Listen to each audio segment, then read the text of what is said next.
بسم الله الرحمن الرحيم رب اشرح لي صدري ويسر لي أمري واحلل عقدة من لساني يفقه قولي ربي زدني علما اللهم فقهنا في الدين اللهم إني أسألك علما نافعا وعملا متقبلا ورزقا طيبا ربي يسر ولا تعسر وتمم بالخير الصلاة والسلام على رسول الله الحمد لله رب العالمين.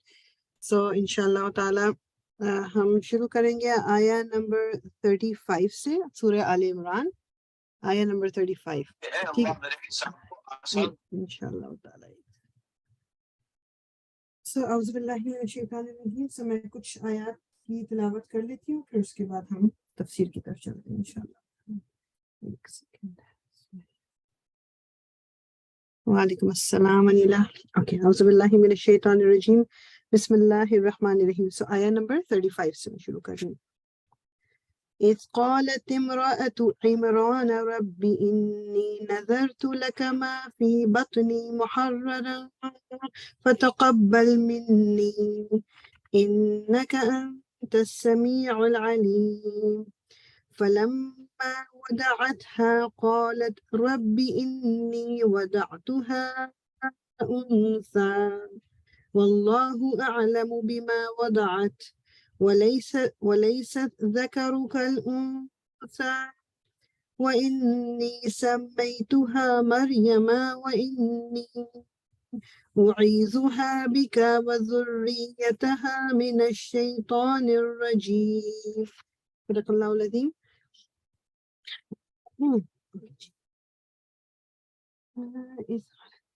اور وہ اس وقت سن رہا تھا. اچھا میں تھوڑا سا پہلے سے پچھلی آیت کے ترجمے سے شروع کر لیتی تھوڑا تاکہ کنیکشن بن جائے. اللہ نے آدم اور نوح اور آل ابراہیم اور آل عمران کو تمام دنیا والوں پر ترجیح دے کر اپنی رسالت کے لیے منتخب کیا تھا. یہ ایک سلسلے کے لوگ تھے جو ایک دوسرے کی نسل سے پیدا ہوئے تھے. پہلے بھی میں ذکر کر چکی ہوں کہ حضرت ابراہیم کے 2 بیٹے تھے، حضرت اسحاق اور حضرت اسماعیل. تو یہ جو جتنے بھی پیغمبر رسول اللہ صلی اللہ علیہ وسلم سے پہلے تک آئے تھے وہ سارے حضرت اسحاق کی سائڈ سے. تو اٹ مینس کہ حضرت موسیٰ ہو گئے، حضرت ہارون، حضرت عیسیٰ، یہ تمام جو انبیاء تھے یہ آپس میں ریلیٹڈ تھے. ٹھیک ہے، ایک ہی نسل ایک ہی سائڈ چل رہی ہے. پھر حضور صلی اللہ علیہ وسلم جو تھے وہ حضرت اسماعیل کی سائڈ سے پھر ان کو اللہ تعالیٰ نے چوز کیا. یہ جو ایک دوسرے کی نسل سے پیدا ہوئے تھے. اللہ سب کچھ جانتا اور سنتا اور جانتا ہے. اور وہ اس وقت سن رہا تھا جب عمران کی عورت کہہ رہی تھی کہ میرے پروردگار میں اس بچے کو جو میرے پیٹ میں ہے تیری نظر کرتی ہوں. ایک کوئک جس کلیئرٹی کے لیے جو عمران کی عورت کے بارے میں ڈفرینٹ اوپینین ملتے ہیں، اس میں سے ایک تو وہ کہتے ہیں کہ یہ حضرت موسیٰ علیہ السلام کی جو مطلب یہ جو فیملی تھی ان کا ٹائٹل عمران تھا، تو آل عمران تو ان میں سے انہی کی کسی لینیج میں آگے کوئی کہہ لیں کہ جو کوئی خاتون تھی یا یہ ان کے رشتہ دار تھی، یا اس میں مطلب وہ ایک طریقہ بھی اس وقت ہوتا تھا کہ وہ مطلب ٹائٹل سے بلایا جاتا تھا. تو it can be anything. مطلب حضرت مریم جو تھی ان کی والدہ جو تھی، بیسیکلی جو عمران کی عورت کہا جا رہا ہے، اس میں ایک اوپینین یہ ہے کہ شاید یہ وہ جو عمران تھے ان کی وائف تھی. یہ وہ حضرت موسیٰ کے جو والد تھے وہ عمران نہیں، کوئی دوسرے عمران تھے اور جن کی یہ وائف تھی. واللہ عالم. Again this is one of those things جس میں قرآن میں اگر ہمیں ڈیٹیل نہیں ملی ہوئی تو ہمیں اتنا زیادہ اس میں اندر جانے کی ضرورت نہیں. تو کیا کہہ رہی کہ میرے پروردگار میں اس بچے کو جو میرے پیٹ میں ہے تیری نظر کرتی ہوں، وہ تیری ہی کام کے لیے وقف ہوگا. میری اس پیشکش کو قبول فرما، تو سننے اور جاننے والا ہے. پھر جب وہ بچی اس کے ہاں پیدا ہوئی تو اس نے کہا مالک میرے ہاں تو لڑکی پیدا ہو گئی ہے. حالانکہ جو کچھ اس نے جنا تھا اللہ کو اس کی خبر تھی، اور لڑکا لڑکی کی طرح نہیں ہوتا. مطلب انہوں نے جو منت مانگی تھی، نظر جو ماننا ہے کیا ہے کہ جی میں اپنے جو میری اولاد ہوگی، اب دماغ میں ان کا تو یہی ہوگا نا کہ بیٹے کو ہی آپ یوزلی کیا ہوتا ہے کہ جی اللہ کی راہ میں چھوڑ دیا کہ وہ مسجد میں رہے گا، وہیں اللہ تعالیٰ کی جو بھی عبادت کرنا اور سب کچھ. تو اب جب بیٹی ہوئی تو انہوں نے کہا کہ یہ تو مطلب اب بیٹی ہو گئی ہے. تو اللہ تعالیٰ کہہ رہے ہیں کہ جب تم وہ نظر، مطلب یہ میں تفسیر میں بتا رہی ہوں کہ جب وہ نظر مان رہی تھی، اللہ تعالیٰ کو تو اس سے بھی پتا تھا کہ بیٹی ہوگی، انہیں نہیں پتا تھا جو حضرت مریم کی والدہ ہیں. تو پھر اب یہ اور جو یہ آگے جملہ ہے کہ اور لڑکا لڑکی کی طرح نہیں ہوتا، اس کے بارے میں بھی 2 اوپینین ہے کہ اگر تو یہ اللہ تعالیٰ کی طرف سے ہے تو وہ کہتے ہیں کہ یہ تو ٹرانسلیشن اردو میں ذرا ڈفرینٹ آئی ہوئی ہے کہ یہ جو انہوں نے یہ کہا نا وہ لیس الذکر کالانثی، کہ حضرت مریم کی والدہ نے جو انثیٰ کا ورڈ، لڑکی کا ورڈ اپنی بیٹی کے لیے استعمال کیا ہے، اسی کو کنٹینیو کر کے اللہ تعالیٰ کہہ رہے ہیں کہ اس لڑکی جیسا تو کوئی لڑکا بھی نہیں ہے. میننگ کہ جو حضرت مریم کا ایک درجہ ہونا تھا جو درجہ ہے وہ کسی اور کا نہیں ہے، ایک تو مطلب یہ بھی۔ دوسرا مطلب وہی ایک جنرلی جو ہے کہ جی لڑکوں کی ایک ڈفرینٹ اللہ تعالیٰ نے ان کے اندر کیپیبلٹیز دی ہوئی ہیں، ان کی رسپانسبلٹیز ڈفرینٹ ہے، اور ایک لڑکی کا ڈفرینٹ ہے۔ لڑکی کو اس طرح چھوڑ دینا یا اکیلا، ایک وہ ڈیفینیٹلی ان کے دماغ میں ایک وہ ڈفرینٹ بات تھی۔ تو واللہ عالم جو بھی اس کا مطلب تھا، لیکن اللہ تعالیٰ کیا کہہ رہے ہیں کہ مطلب حالانکہ جو کچھ اس نے جنا تھا اللہ کو اس کی خبر تھی، اور لڑکا لڑکی کی طرح نہیں ہوتا۔ خیر میں نے اس کا نام مریم رکھ دیا ہے، اور میں اسے اور اس کی آئندہ نسل کو شیطان مردود کے فتنے سے تیری پناہ میں دیتی ہوں۔ ویری امپورٹنٹ پارٹ، ہمارے یہاں کسی کے یہاں بچہ ہوتا ہے تو وہ پہلی چیزیں کیا ہوتی ہے، نام رکھنا ہے جی اس کا، تو اس کا عقیقہ کرنا یا بال اتارنا، چاہے وہ لڑکا ہو یا لڑکی۔ صحیح بات یہ ہے کہ واقعی ایک دعا اور ایک جو دوسرے بھی جو دعا دیں کہ اس اولاد کو اور اس کی آنے والی نسلوں کو اللہ تعالیٰ محفوظ رکھے، مطلب جو غلط طریقے یا غلط طرف جانے سے اللہ تعالیٰ بچا کے رکھے، یہ سب سے بڑی امپورٹنٹ دعا ہے۔ Even when somebody is pregnant، ہماری یہاں دعائیں کیا ہوتی ہیں کہ وہ مطلب لڑکا ہو جائے جس کو لڑکا چاہیے، جس کو لڑکی چاہیے، گورا چٹا ہو جائے تو وہ یہ دعا پڑھ لو، یہ سورہ پڑھ لو تو رنگ اچھا ہو جائے گا، یہ کر لو تو یہ ہو جائے گا۔ اس طرف فوکس نہیں ہوتا کہ ضرورت کیا ہے کہ ہاں ایک صحت مند اولاد ہو اور ایک نیک اولاد ہو، یہ دونوں چیزیں، باقی سب کچھ اللہ تعالیٰ نے دینا ہے جو اللہ تعالیٰ کے ہاتھ میں ہے۔ تو اس لیے اپنی دعاؤں کو تھوڑا سا ہمیں اسٹرکچرڈ کرنا ہے کہ دعائیں وہ جو میٹر کرتی ہیں، ایک یہ اپنے آپ کو ہمیشہ یاد دلاتے رہیں، جو میرے لیے بھی ریمائنڈر ہے اور آپ کے لیے بھی۔ اللہ تعالیٰ نے ہمارا رزق لکھ دیا، اللہ تعالیٰ نے ہماری عمر لکھ دی، ہم کہاں جائیں گے آئیں گے سب لکھ دیا ہے۔ ایک نہیں ملتی تو ہدایت نہیں ملتی بغیر مانگے، تو ہمیں مانگ کے ملے گی ہدایت۔ تو اور دعائیں بھی مانگیں، لیکن ہدایت کی دعا اور اپنی نسل کی آگے بہتری کی دعا یہ ہمیں مانگنی پڑے گی اللہ تعالیٰ سے، ٹھیک۔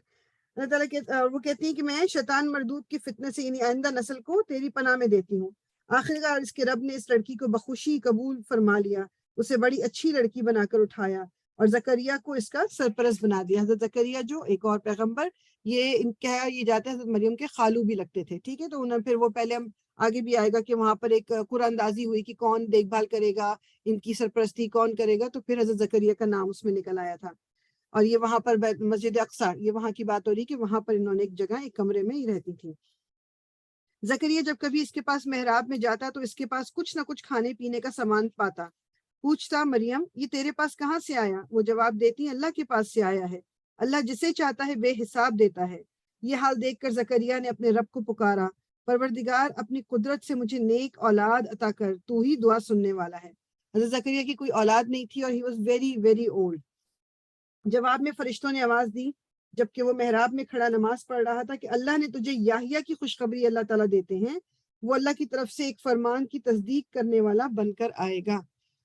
حضرت زکریا نے یہ دعا مانگی ہے اور اللہ تعالیٰ نے فرشتوں کے ذریعے کیا میسج پہنچوایا ہے کہ اللہ تعالیٰ تجھے یحییٰ کی، حضرت زکریا کے بیٹے حضرت یحییٰ تھے جو کہ ہی واز آلسو پیغمبر، جو تھے اللہ تعالیٰ کے نبی تھے، اور ان کے اور جو حضرت عیسیٰ کے درمیان بس کچھ مہینوں کا فرق ہے، دے آر آلسو کزنس، ٹھیک ہے، اس طرح سمجھ لیجئے۔ اس میں سرداری و بزرگی کی شان ہوگی، کمال درجے کا ضابط ہوگا، نبوت سے سرفراز ہوگا اور صالحین میں شمار کیا جائے گا۔ زکریا نے کہا پروردگار بھلا میرے ہاں لڑکا کہاں سے ہوگا، میں تو بہت بوڑھا ہو چکا ہوں اور میری بیوی بانجھ ہے۔ جواب ملا ایسا ہی ہوگا، اللہ جو چاہتا ہے کرتا ہے۔ عرض کیا مالک پھر کوئی نشانی میرے لیے مقرر فرما دے۔ نشانی یہ ہے کہ تم 3 دن تک لوگوں سے اشارے کے سوا کوئی بات چیت نہ کرو گے۔ اس دوران میں اپنے رب کو بہت یاد کرنا اور صبح و شام اس کی تسبیح کرتے رہنا۔ اور وہ کہتے ہیں کہ اس زمانے میں وہ چپ کا روزہ، جس کو ہم تو خیر محاورتاً بولتے ہیں، چپ کا روزہ لوگ رکھتے تھے، جیسے بات نہیں کرنے کی، جی اتنے دن میں بات نہیں کروں گا اور صرف عبادت کروں گا۔ تو اس لیے اگر زکریا کریں گے تو it will not be something کہ جی یہ کیا ہو رہا ہے۔ اللہ تعالیٰ نے کہا تم لوگوں سے کوئی بات چیت نہ کرو گے، اس دوران اپنے رب کو بہت یاد کرنا اور صبح و شام اس کی تسبیح کرتے رہنا۔ پھر وہ وقت آیا جب مریم سے فرشتوں نے آ کر کہا اے مریم اللہ نے تجھے برگزیدہ کیا اور پاکیزگی عطا کی اور تمام دنیا کی عورتوں کو پر تجھ کو ترجیح دے کر اپنی خدمت کے لیے چن لیا۔ اے مریم اپنے رب کی تابع فرمان بن کر رہے، اس کے آگے سر بسجود ہو اور جو بندے اس کے حضور جھکنے والے ہیں ان کے ساتھ تو بھی جھک جا۔ اے محمد یہ غیب کی خبریں ہیں جو ہم تم کو وحی کے ذریعے سے بتا رہے ہیں، ورنہ تم اس وقت وہاں موجود نہ تھے جب ہیکل کے خادم، ہیکل کیا یہ جو اس وقت یہ ہیکل سلیمانی اس کو کہتے تھے نا، جو جہاں مسجد اقصیٰ ہے، جب ہیکل کے خادم یہ فیصلہ کرنے کے لیے کہ مریم کا سرپرست کون ہو اپنے اپنے قلم پھینک رہے تھے، اور نہ تم اس وقت حاضر تھے جب ان کے درمیان جھگڑا برپا تھا۔ بیسیکلی یہ رسول اللہ صلی اللہ علیہ وسلم کو کے تھرو لوگوں کو ریمائنڈ کرایا جا رہا ہے کہ اب یہ جو کہانی، اگر یہ آیات رسول اللہ صلی اللہ علیہ وسلم تلاوت فرما رہے ہیں، بول رہے ہیں، انہیں کیسے پتا؟ وہ تو اس ٹائم پہ موجود نہیں تھے، یہ تو ان سے کتنے سالوں پہلے کی بات ہے۔ تو اگر وہ اس واقعے کے بارے میں بتا رہے ہیں تو اس کا مطلب ہے کہ یہ اللہ تعالیٰ کی طرف سے ہے، ٹھیک ہے؟ کیونکہ اس وقت کوئی اخبار تو تھا نہیں، کوئی نیوز لیٹر نہیں آتا تھا، کوئی فون نہیں تھے، کوئی میڈیا نہیں تھا کچھ کہ کسی نے رسول اللہ کو بتا دیا ہو صلی اللہ علیہ وسلم۔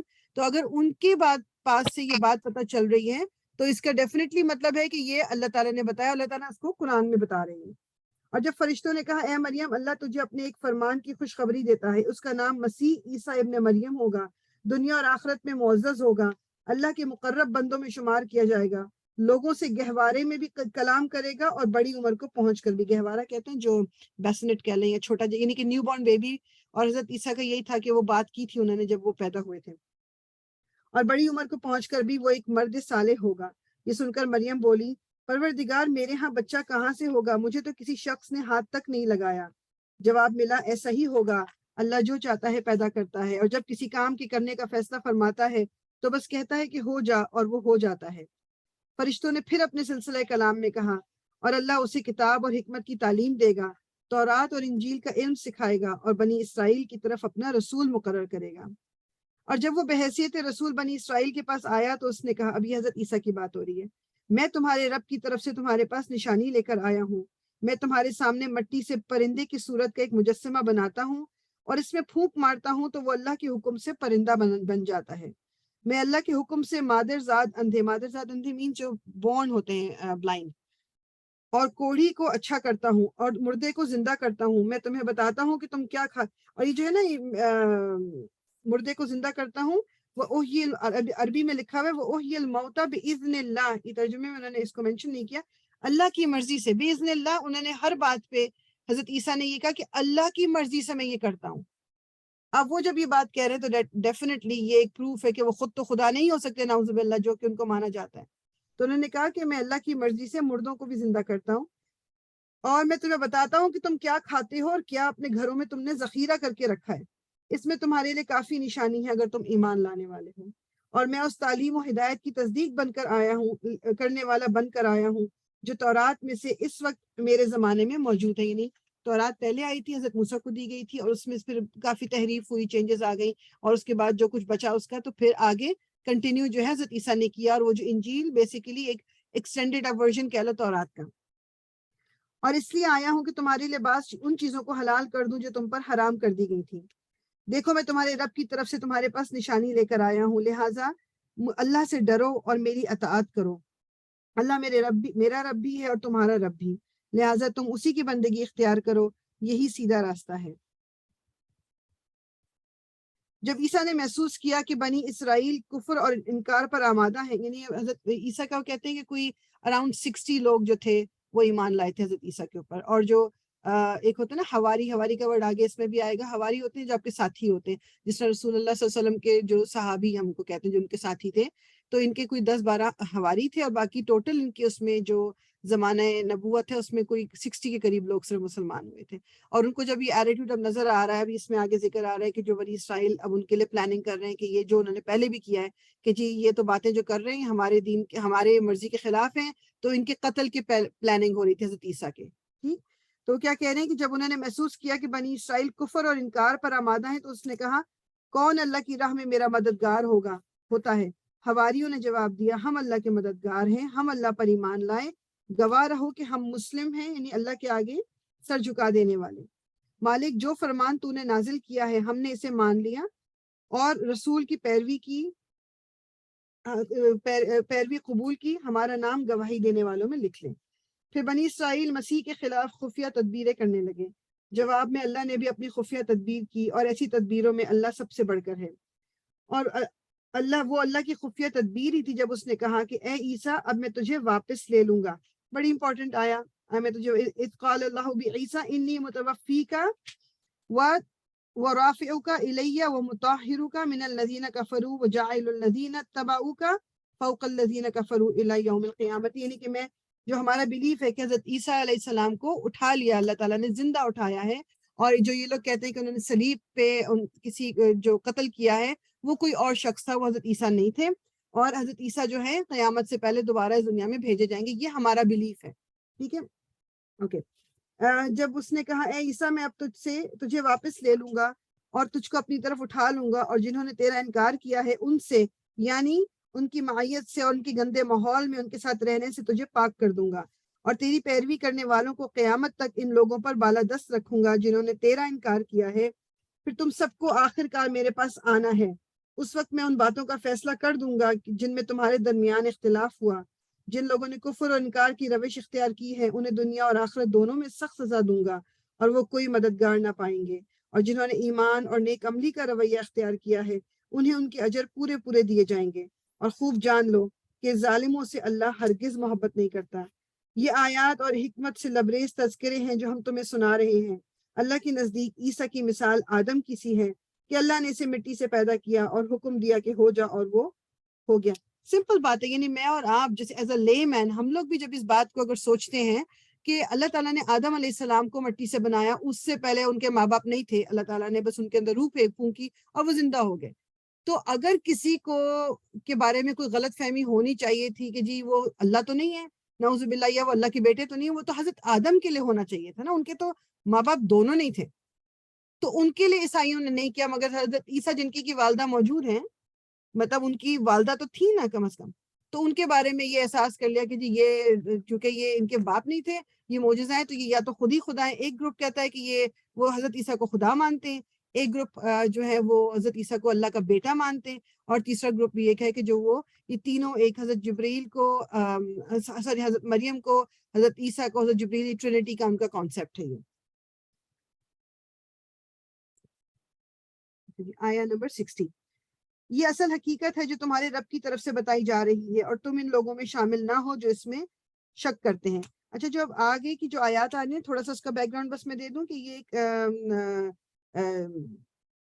یمن کے قریب ایک جگہ تھی نجران، وہاں سے کوئی اراؤنڈ وہ کہتے ہیں کہ کوئی 50-60 لوگوں کا ایک وفد جس کو کہتے ہیں نا، ایک گروپ آیا تھا رسول اللہ صلی اللہ علیہ وسلم کے پاس، ان سے حضرت عیسیٰ کے بارے میں بحث کرنے کہ حضرت عیسیٰ کو وہ خدا مانتے ہیں، اور رسول اللہ جو بات کریں تو وہ پورا جسے کہتے ہیں نا کہ ان کے پاس آئے تھے، ان کو مسجد نبوی میں ٹھہرایا گیا. اور پھر مطلب اس طرح آگے اب دیکھیں گے کہ درمیان میں پھر جب وہ نہیں مانے ان کو ٹیچنگ کی، تو ان کو پھر ایک لفظ ہوتا ہے مباہلے کا، وہ قرآن میں بھی آئے گا بھی. مباہلہ یہ ہوتا ہے کہ دونوں ٹیمز، دونوں جو لوگ ہیں وہ آمنے سامنے بیٹھ جاتے ہیں، اور پھر وہ یہ کہتے ہیں کہ جو ان میں سے صحیح ہے اللہ تعالیٰ اس کو بچا لیتے ہیں، اور دوسرا جو ہے اس پہ اللہ تعالیٰ کا عذاب نازل ہو جاتا ہے. This is what used to happen at that time. تو ان کو رسول اللہ صلی اللہ علیہ وسلم نے مقابلے کی، مطلب مباہلے کی دعوت دی، اور انہوں نے اپنے جو لیڈرز ان سے بات کی، رات بھر کرتے رہے. اس کے بعد ان کے ایک لیڈر تھا، ایک بندہ، اس کا نام میں بھول گئی ہوں، آئی تھنک وہ بتاتے ہیں قاب کر کے کچھ نام تھا، واللہ عالم. تو اس نے کہا کہ دیکھو، جو تم لوگ جانتے ہو اچھی طرح کہ جو کچھ محمد کہہ رہا ہے یہ حقیقت ہے، وہ آخری نبی ہے، یہ کتاب اللہ کی ہے. اب تم نے اگر فیصلہ کر لیا ہے کہ تم اپنا مائنڈ سیٹ یا اپنی جو فالوئنگ ہے وہ نہیں بدلو گے، تو پھر بہتر ہے کہ تم مباہلہ نہ کرو، کیونکہ تو پتہ ہے کہ مباہلے کا انجام کیا ہوگا. ٹھیک ہے، تو پھر اگلے دن وہ رسول اللہ کے پاس گئے کہ نہیں، ہم نے مباہلہ نہیں کرنا، اور ہم جو ہے تم اپنے دین کو فالو کرتے رہو، ہم اپنے دین کو فالو کرتے رہیں گے، اینڈ دیٹس اٹ. مطلب ان کو سمجھ آ گئی تھی. تو اب یہ دیکھو کہ ڈٹائی یہ ہے، یہ صرف اس وقت کے لوگوں میں نہیں تھی، کہ ہمیں بھی بعض دفعہ پتہ ہوتا ہے کہ بات صحیح کیا ہے، لیکن ہمارے اندر کی جو انا ہے یا ہمارا ڈر جو ہے یا لوگوں کی ایکسیپٹنس سے اس سے ڈر کے ہم وہ چیزوں کو فالو نہیں کرتے. ٹھیک، لیکن حقیقت نہیں بدلتی. ٹھیک ہے، جو ریالٹی ہے وہ وہی رہتی ہے. تو اب یہ آگے کچھ آیتیں جو ہیں اس واقعے کے ریلیٹڈ ہیں. یہ علم آ جانے کے بعد اب جو کوئی اس معاملے میں تم سے جھگڑا کرے تو اے محمد ان سے کہو کہ آؤ ہم اور تم خود بھی آ جائیں اور اپنے بال بچوں کو بھی لے آئیں، اور خدا سے دعا کریں کہ جو جھوٹا ہو اس پر خدا کی لعنت ہو. یعنی مباہلے کی بات ہو رہی ہے. یہ بالکل صحیح واقعات ہیں، اور حقیقت یہ ہے کہ اللہ کے سوا کوئی خداوند نہیں ہے، اور وہ اللہ ہی کی ہستی ہے جس کی طاقت سب سے بالا اور جس کی حکمت نظام عالم میں کار فرما ہے. بس اگر یہ لوگ اس شرط پر مقابلے میں آنے سے منہ موڑیں تو ان کا مفسد ہونا، یعنی کہ ان کا غلط ہونا صاف کھل جائے گا، اور اللہ تو مفسدوں کے حال سے واقف ہی ہے. کہو اے اہل کتاب، آؤ ایک ایسی بات کی طرف جو تمہارے اور ہمارے درمیان یکساں ہے، یہ کہ ہم اللہ کے سوا کسی کی بندگی نہ کریں، اس کے ساتھ کسی کو شریک نہ ٹھہرائیں، اور ہم میں سے کوئی اللہ کے سوا کسی کو اپنا رب نہ بنا لے. اس دعوت کو قبول کرنے سے اگر وہ منہ موڑے تو صاف کہہ دو کہ گواہ رہو ہم تو مسلم صرف خدا کی بندگی اور اطاعت کرنے والے ہیں۔ اے اہل کتاب، یہ اہل کتاب یہ یہودیوں سے مخاطب ہے، یہودی اور عیسائی دونوں ہیں، تم ابراہیم کے بارے میں ہم سے کیوں جھگڑا کرتے ہو؟ تورات اور انجیل تو ابراہیم کے بعد ہی نازل ہوئی ہے، پھر کیا تم اتنی بات بھی نہیں سمجھتے؟ یہ میں شاید پہلے بھی ذکر کر چکی ہوں کہ حضرت ابراہیم کو ہر ریلیجن مانتا ہے، ان کو اپنا پروفٹ مانتے ہیں۔ تو اللہ تعالیٰ کہہ رہے ہیں کہ اگر تم ابراہیم علیہ السلام کو مانتے ہو تو پھر تم اپنے آپ کو یہودی عیسائی یہ کیسے کہہ سکتے ہو؟ کیونکہ ابراہیم تو نہ یہودی تھا نہ عیسائی تھا، کیونکہ وہ تو تورات اور انجیل سے پہلے ہو کے گزرے ہیں ابراہیم علیہ السلام۔ تورات تو بعد میں آئی ہے، انجیل بھی بعد میں آیا، تو پھر کیسے پاسبل ہے کہ آپ کہو کہ جی ہاں ہم تو فالوورز ہیں ابراہیم کے؟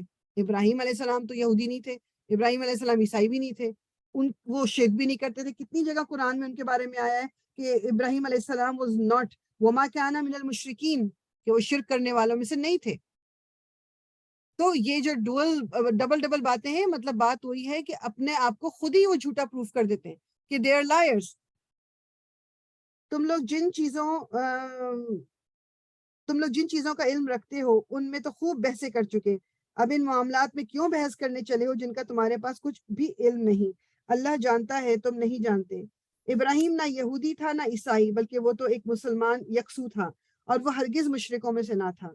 ابراہیم سے نسبت رکھنے کا سب سے زیادہ حق اگر کسی کو پہنچتا ہے تو ان لوگوں کو پہنچتا ہے جنہوں نے اس کی پیروی کی، اور اب یہ نبی اور اس کے ماننے والے اس نسبت کے زیادہ حقدار ہیں۔ اللہ صرف انہی کا حامی و مددگار ہے جو ایمان رکھتے ہیں۔ اے ایمان لانے والوں، اہل کتاب میں سے ایک گروہ چاہتا ہے کہ کسی طرح تمہیں راہ راست سے ہٹا دے، حالانکہ در حقیقت وہ اپنے سوا کسی کو گمراہی میں نہیں ڈال رہے ہیں، مگر انہیں اس کا شعور نہیں ہے۔ اے اہل کتاب، کیوں اللہ کی آیات کا انکار کرتے ہو حالانکہ تم خود ان کا مشاہدہ کرتے ہو؟ اے اہل کتاب، کیوں حق کو باطل کا رنگ چڑھا کر مشتبہ بناتے ہو؟ کیوں جانتے بوجھتے حق کو چھپاتے ہو؟ یہ یہودیوں کی ایک نارمل روٹین تھی، لائک وہ باتوں کو مکس کر دیتے تھے، یا کوئی بات کو چھپا جاتے تھے، آدھی بات بولتے تھے آدھی نہیں، تاکہ ان کے مرضی کے مطابق بات رہے۔ Basically this is what it is. تو وہ یہ ایک بہت، اور ان کے پاس نالج تو تھی، باتیں وہ گول کر لیتے تھے۔ اہل کتاب میں سے ایک گروہ کہتا ہے کہ اس نبی کے ماننے والوں پر جو کچھ نازل ہوا ہے اس پر صبح ایمان لاؤ اور شام کو اس سے انکار کر دو، شاید اس ترکیب سے یہ لوگ اپنے ایمان سے پھر جائیں۔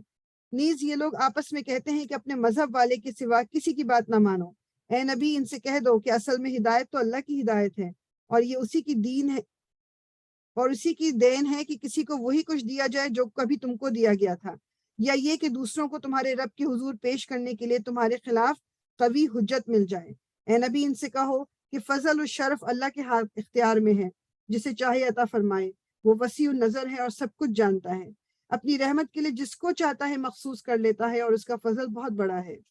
اہل کتاب میں کوئی تو ایسا ہے کہ اگر تم اس کے اعتماد پر مال و دولت کا ایک ڈھیر بھی دے دو تو وہ تمہارا مال تمہیں ادا کر دے گا، اور کسی کا حال یہ ہے کہ اگر تم ایک دینار کے معاملے میں بھی اس پر بھروسہ کرو تو وہ ادا نہ کرے گا، الا یہ کہ تم اس کے سر پر سوار ہو جاؤ۔ بیسیکلی دو طرح کی کیٹیگریز، کہ کچھ لوگ تو ایسے ہیں کہ ان کو کتنی بھی آپ امانت اپنی رکھوا دو، جتنا بھی، وہ آپ کو ایز اٹ از جیسے ہی آپ مانگیں گے وہ واپس کر دیں گے۔ اور کچھ لوگ کیا ہوں گے کہ ان کے پاس آپ نے چاہے ایک روپیہ ہی رکھوا دیا ہے، اب آپ کو وہ واپس لینے میں بہت ہی مانگ تانگ کرنی پڑے گی، کیونکہ انہوں نے شاید وہ آپ کی چیز استعمال کر لی یا اس کا کچھ اور کر دیا، یعنی ان پہ آپ بھروسہ نہیں کر سکتے۔ ہم سب کی زندگیوں میں اس طرح کے لوگ ہوتے ہیں، کچھ لوگ ہوتے ہیں جن پہ ہم آنکھیں بند کر کے بھروسہ کر لیتے ہیں کہ ہاں میں اپنی امانت اس کو دوں گی یا دوں گا تو یہ مجھے اسی صورت میں واپس مل جائے گی۔ ان کی اس اخلاقی حالت کا سبب یہ ہے کہ وہ کہتے ہیں کہ امی کہتے ہیں جو ان پڑھ ہوتا ہے، تو یہ یہودی جو تھے یہ عربوں کو امی کہتے تھے، کیونکہ یہ اپنے آپ کو کہتے تھے ہم تو اتنے پڑھے لکھے، عرب تو ظاہری بات ہے زیادہ پڑھے لکھے نہیں تھے۔ تو یہ یہودی اکثر یہ کرتے تھے کہ جب کسی عرب سے کوئی چیز ادھار لیتے تھے یا کوئی چیز کی امانت، تو وہ آپس میں استعمال کر لیتے تھے یا واپس نہیں کرتے تھے، اور کہتے تھے کہ نہیں نہیں یہ جائز ہے، امیوں کے ساتھ ہم کر سکتے ہیں، ہمیں آپس میں نہیں کرنا یہ۔ And this is I have seen people سے دس، اب اس زمانے میں بھی کہ ہاں یہ جو یہاں رہ رہے ہیں نا نارتھ امریکہ میں، جو کافر ہیں نا، جو مسلمان نہیں ہیں، ان کو کر لو جو بھی ان کے ساتھ جھوٹ ووٹ کرنا ہے یا ہاتھ کرنا ہے، لیکن بس مسلمان کے ساتھ نہیں کرنا، وچ از رانگ۔ اللہ تعالیٰ نے کوئی کیٹیگری نہیں کی ہوئی کہ اچھا جی اس سے تو جھوٹ بول لو، اس کو چیٹ کر لو اور اس کو نہ کرنا، بالکل پوچھ گچھ ہوگی ہم سے، چاہے وہ نان مسلم ہے یا مسلم ہے، کسی کے ساتھ بھی زیادتی کریں گے، کسی کے ساتھ جھوٹ بولیں گے، کسی کے ساتھ چیٹ کریں گے، ہر ایک کا جواب دینا پڑے گا۔ اس میں کوئی ہمیں چھوٹ نہیں دی گئی۔ وہ کہتے ہیں کہ امیوں کے معاملے میں ہم پر کوئی مواخذہ نہیں ہے، اور یہ بات وہ محض جھوٹ گھڑ کر اللہ کی طرف منسوب کرتے ہیں، حالانکہ انہیں معلوم ہے کہ اللہ نے ایسی کوئی بات نہیں فرمائی۔ آخر کیوں ان سے باز پرس نہ ہوگی؟ جو بھی اپنے عہد کو پورا کرے گا اور برائی سے بچ کر رہے گا وہ اللہ کا محبوب بنے گا، کیونکہ پرہیزگار لوگوں کو اللہ پسند کرتا ہے۔ رہے وہ لوگ جو اللہ کے عہد اور اپنی قسموں کو تھوڑی قیمت پر بیچ ڈالتے ہیں، تو ان کے لیے آخرت میں کوئی حصہ نہیں۔ اللہ قیامت کے روز نہ ان سے بات کرے گا، نہ ان کی طرف دیکھے گا، نہ انہیں پاک کرے گا، بلکہ ان کے لیے تو سخت دردناک سزا ہے۔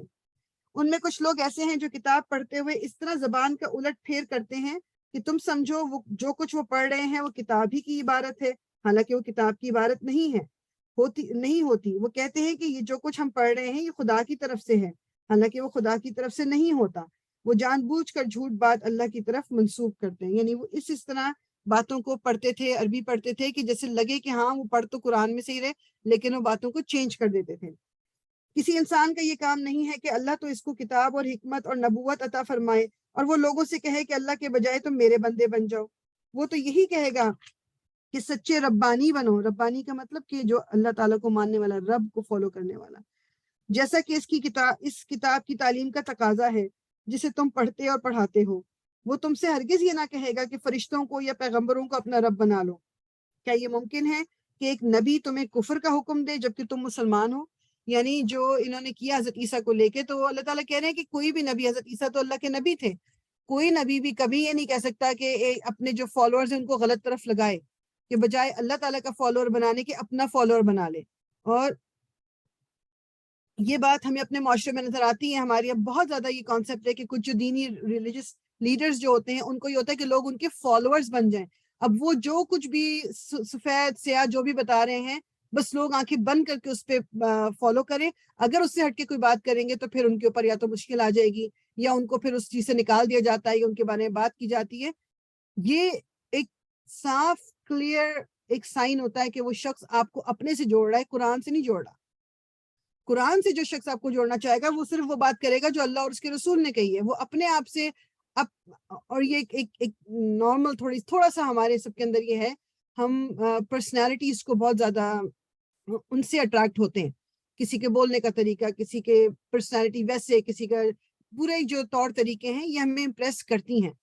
ایک لمٹ تک وہ امپریس ہونا بالکل ٹھیک ہے، دیٹس اوکے، ہیومن نیچر ہے، ہر ایک کو اچھا بولنے والا پسند آئے گا، ہر ایک کو جو بھی نرمی سے بات کرے گا وہ پسند آئے گا، دیٹ از اوکے۔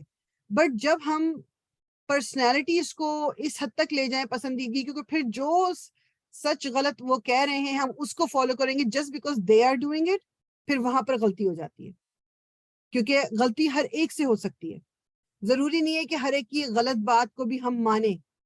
ٹھیک ہے، جو جن کو ہم کہتے ہیں نا کہ ہمارے جو آپ یہ کہہ لو کہ جو ریلیجس لیڈرز کہہ لو یا جس کسی کو بھی ہم جو فالو کرتے ہیں، مطلب فالو ان دا سینس کہ ان کا ہم سنتے ہیں یا ان کو ہم پڑھتے ہیں، تو ہمیں اس میں اپنی لمٹ رکھنی ہے کہ میں اس کو اس حد تک مانوں گی یا اس حد تک میں سنوں گی اس کو کہ جب تک یہ کسی بھی معاملے میں یہ قرآن کے اگینسٹ نہیں جا رہا یا سنت کے اگینسٹ نہیں جا رہا یہ بندہ۔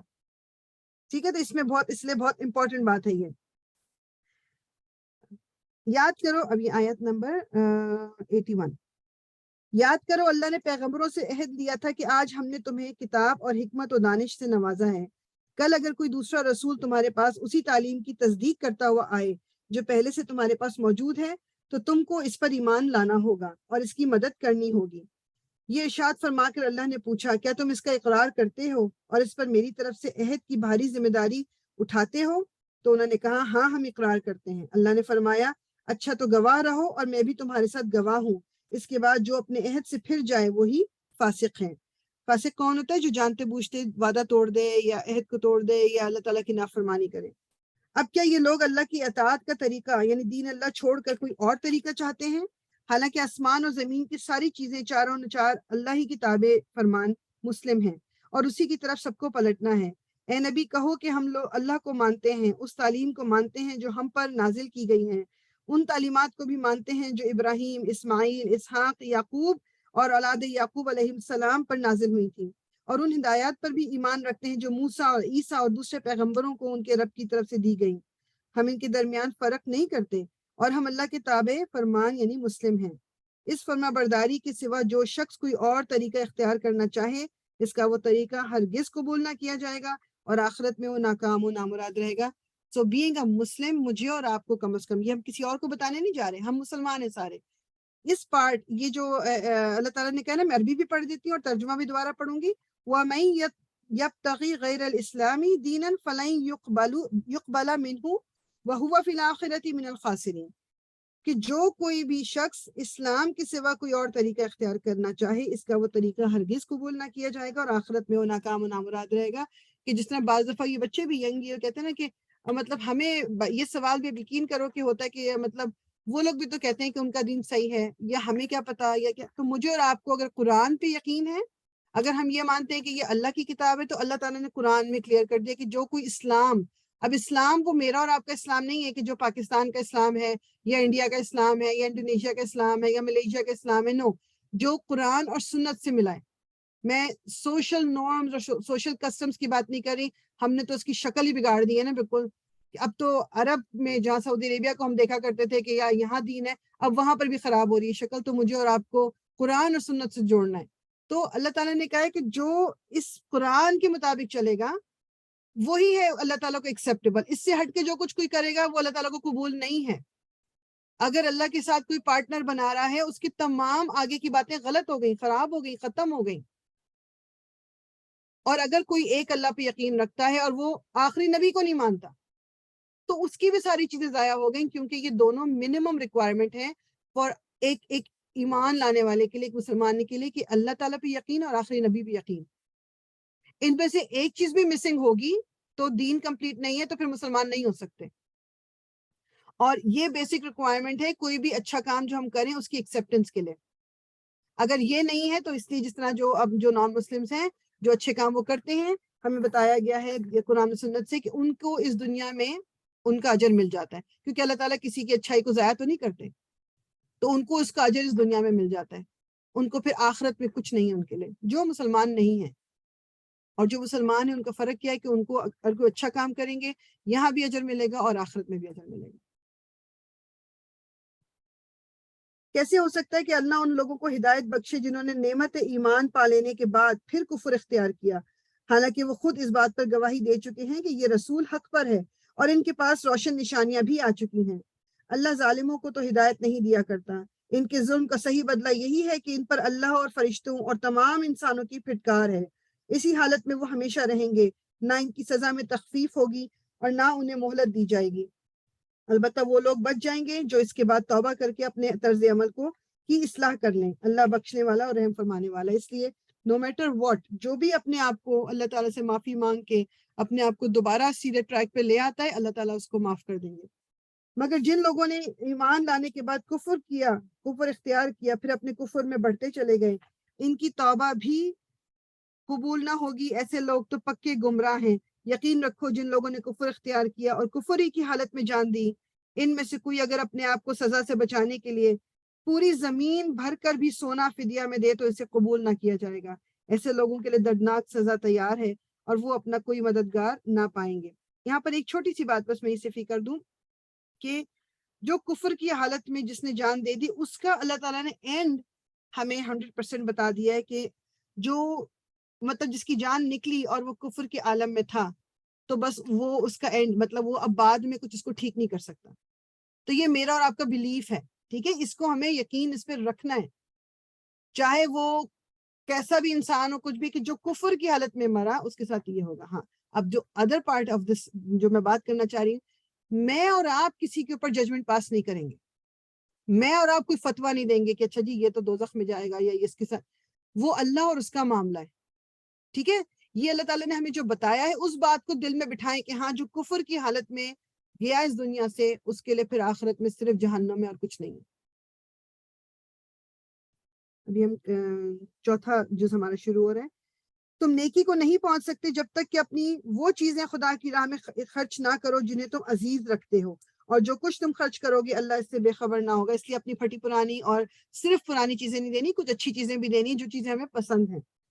کھانے کی ساری چیزیں جو شریعت محمدی میں حلال ہیں بنی اسرائیل کے لیے بھی حلال تھیں. البتہ بعض چیزیں ایسی تھیں جنہیں تورات کے نازل کیے جانے سے پہلے اسرائیل نے خود اپنے اوپر حرام کر لیا تھا. اسرائیل جو ہے حضرت یعقوب کا ان کو لقب کہنے تھا.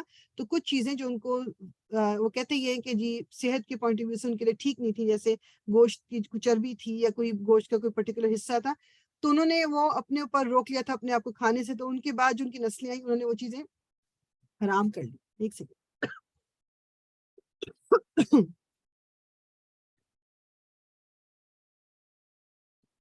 تو جب انہوں نے اپنے اوپر حرام کی تو بنی اسرائیل جو ان کی نسلوں میں نکلے انہوں نے بھی اپنے اوپر حرام کر لی.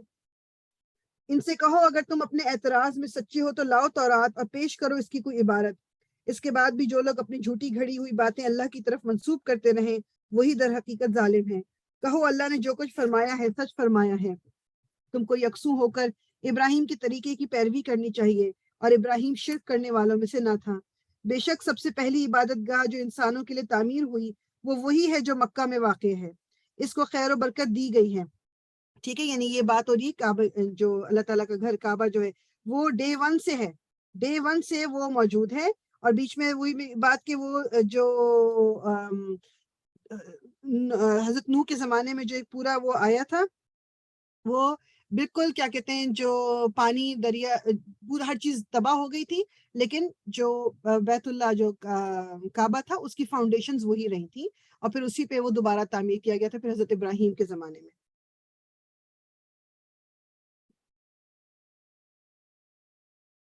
بے شک سب سے پہلی عبادت گاہ جو انسانوں کے لیے تعمیر ہوئی وہ وہی ہے جو مکہ میں واقع ہے. اس کو خیر و برکت دی گئی تھی اور تمام جہاں والوں کے لیے مرکز ہدایت بنایا گیا تھا. اس میں کھلی ہوئی نشانیاں ہیں. ابراہیم کا مقام عبادت ہے, ابراہیم کا مقام عبادت ہے اور اس کا حال یہ ہے کہ جو اس میں داخل ہوا معمون ہو گیا. لوگوں پر اللہ کا حق یہ ہے کہ جو اس گھر تک پہنچنے کی استطاعت رکھتا ہو وہ اس کا حج کرے, اور جو کوئی اس حکم کی پیروی سے انکار کرے تو اسے معلوم ہو جانا چاہیے کہ اللہ تمام دنیا والوں سے بے نیاز ہے. بڑی امپورٹنٹ بات ہے کہ حج کرنا ہم سب پر فرض ہے جو بھی فائنینشلی افورڈ کر سکتا ہے. اب اس میں ایک پرابلم یہ ہے کہ بعض دفعہ ہم فائنینشلی افورڈ کرتے بھی ہیں تو ہم دنیا بھر میں جا کے گھوم آتے ہیں اور ہمارے پاس پیسے نہیں بچتے حج کرنے کے لیے. اور پھر ایک کانسیپٹ ہمارے یہاں یہ ہے کہ حج جو ہے جب زیادہ عمر ہوگی تب کر لیں گے, اور اس وقت یا تو پیسے نہیں رہتے یا تو جان چلی جاتی ہے یا صحت نہیں رہتی, اور پھر ایک فرض جو کہ واقعی فرض ہے ہمارے, it's part of one of the pillars of Islam, وہ ہم اس سے رہ جاتے ہیں اور پھر اس دنیا سے ہم چلے جاتے ہیں. سو جیسے تیسے کر کے بھی پہلی فرصت میں اگر جس نے بھی حج نہیں کیا اس کو حج کرنا چاہیے, باقی چیزیں آن ہولڈ رکھ کے. جس کے پاس تو نہیں ہے, جو نہیں مینج کر سکتے, وہ اللہ تعالیٰ جانتا ہے, تو وہ اللہ تعالیٰ نے کسی کے اوپر زور زبردستی مطلب فضول کی یہ کہہ لو کہ کسی کے اوپر مشکل ڈالنے کے لیے اللہ تعالیٰ نے نہیں کیا ایسا. جو بھی بالغ ہے اور وہ افورڈ کر سکتا ہے اس کو پھر جواب دینا پڑے گا کہ اس نے حج کیوں نہیں کیا. کہو اہل کتاب تم کیوں اللہ کی باتیں ماننے سے انکار کرتے ہو؟ جو حرکتیں تم کر رہے ہو اللہ سب کچھ دیکھ رہا ہے. کہو اے اہل کتاب یہ تمہاری کیا روش ہے کہ جو اللہ کی بات مانتا ہے اسے بھی تم اللہ کے راستے سے روکتے ہو اور چاہتے ہو کہ وہ ٹیڑھی راہ پر چلے, حالانکہ تم خود اس کے راہ راست ہونے پر گواہ ہو. تمہاری حرکتوں سے اللہ غافل نہیں. اے لوگوں جو ایمان لائے ہو, اگر تم نے ان اہل کتاب میں سے ایک گروہ کی بات مانی تو یہ تمہیں ایمان سے پھر کفر کی طرف پھیر لے جائیں گے. تمہارے لیے کفر کی طرف جانے کا اب کیا موقع باقی ہے جبکہ تم کو اللہ کی آیات سنائی جا رہی ہیں اور تمہارے درمیان اس کا رسول موجود ہے. جو اللہ کا دامن مضبوطی کے ساتھ تھامے گا وہ ضرور راہ راست پالے گا. اے لوگوں جو ایمان لائے ہو اللہ سے ڈرو جیسا کہ اس سے ڈرنے کا حق ہے. تم کو موت نہ آئے مگر اس حال میں کہ تم مسلم ہو. سب مل کر اللہ کی رسی کو مضبوطی سے پکڑ لو اور تفرقے میں نہ پڑو. یہ وَاعْتَصِمُوا بِحَبْلِ اللَّهِ جَمِيعًا کہ اللہ تعالیٰ کی رسی کیا ہے؟ اللہ تعالیٰ کی رسی جو یہ قرآن ہمارے پاس ہے, جو ہدایت ہے اللہ تعالیٰ کی, یہ رسی ہے نا کہ ہم سب اس کو پکڑے رہیں گے تو everyone will be okay, ہم سب ایک ہی طرف جا رہے ہیں. جیسی رسی ہاتھ سے چھوٹی تو پھر ڈفرنٹ رسیوں کو پکڑنا پڑے گا اپنے آپ کو بچانے کے لیے, اور پھر غلطی ہوگی, پھر خرابی ہوگی. اور تفرقے میں نہ پڑھو, اللہ کی اس احسان کو یاد رکھو جو اس نے تم پر کیا ہے. تم ایک دوسرے کے دشمن تھے, اس نے تمہارے دل جوڑ دیے اور اس کے فضل و کرم سے تم بھائی بھائی بن گئے. تم آگ سے بھرے ہوئے ایک گڑھے کے کنارے کھڑے تھے, اللہ نے تم کو اس سے بچا لیا. اسی طرح اللہ اپنی نشانیاں تمہارے سامنے روشن کرتا ہے, شاید کہ ان علامتوں سے تمہیں اپنی فلاح کا سیدھا راستہ نظر آ جائے. تم میں کچھ لوگ تو ایسے ضرور ہی رہنے چاہیے جو نیکی کی طرف بلائیں اور بھلائی کا حکم دیں اور برائیوں سے روکتے رہیں. جو لوگ یہ کام کریں گے وہی فلاح پائیں گے. یہ میرے اور آپ کے اوپر, یہ جو میں آیت عربی بھی پڑھ دیتی ہوں, وَاتَّقُن مِّنكُمْ أُمَّةٌ يَدْعُونَ إِلَى الْخَيْرِ وَيَأْمُرُونَ بِالْمَعْرُوفِ وَيَنْهَوْنَ عَنِ الْمُنكَرِ وَأُولَٰئِكَ هُمُ المفلحون، کہ تم لوگوں میں کچھ ایسے لوگ ضرور رہنے چاہیے جو ہر وقت نیکی کی طرف بلائیں، بھلائی کی طرف بلائیں اور برائی سے روکتے رہیں، کیوں وہی لوگ ہوں گے جو فلاح پائیں گے۔ جسے پہلے بھی میں یہ ذکر کر چکی ہوں کہ اگر انسان بیٹھ کے کچھ اللہ اللہ خود کرتا رہے اور کسی کو کوئی اس میں روک نہیں رہا برائی سے، کیا تو وہ بھی مشکل میں آئیں گے۔ کہیں تم ان لوگوں کی طرح نہ ہو جانا جو فرقوں میں بٹ گئے اور کھلی کھلی واضح ہدایت پانے کے بعد پھر اختلافات میں مبتلا ہوئے۔ جنہوں نے یہ روش اختیار کی وہ اس روز سخت سزا پائیں گے، جبکہ کچھ لوگ سرخ روح ہوں گے اور کچھ لوگوں کا منہ کالا ہوگا۔ جن کا منہ کالا ہوگا ان سے کہا جائے گا کہ نعمت ایمان پانے کے بعد بھی تم نے کافرانہ رویہ اختیار کیا، اچھا تو اب اس کفران نعمت کے صلے میں عذاب کا مزہ چکھو۔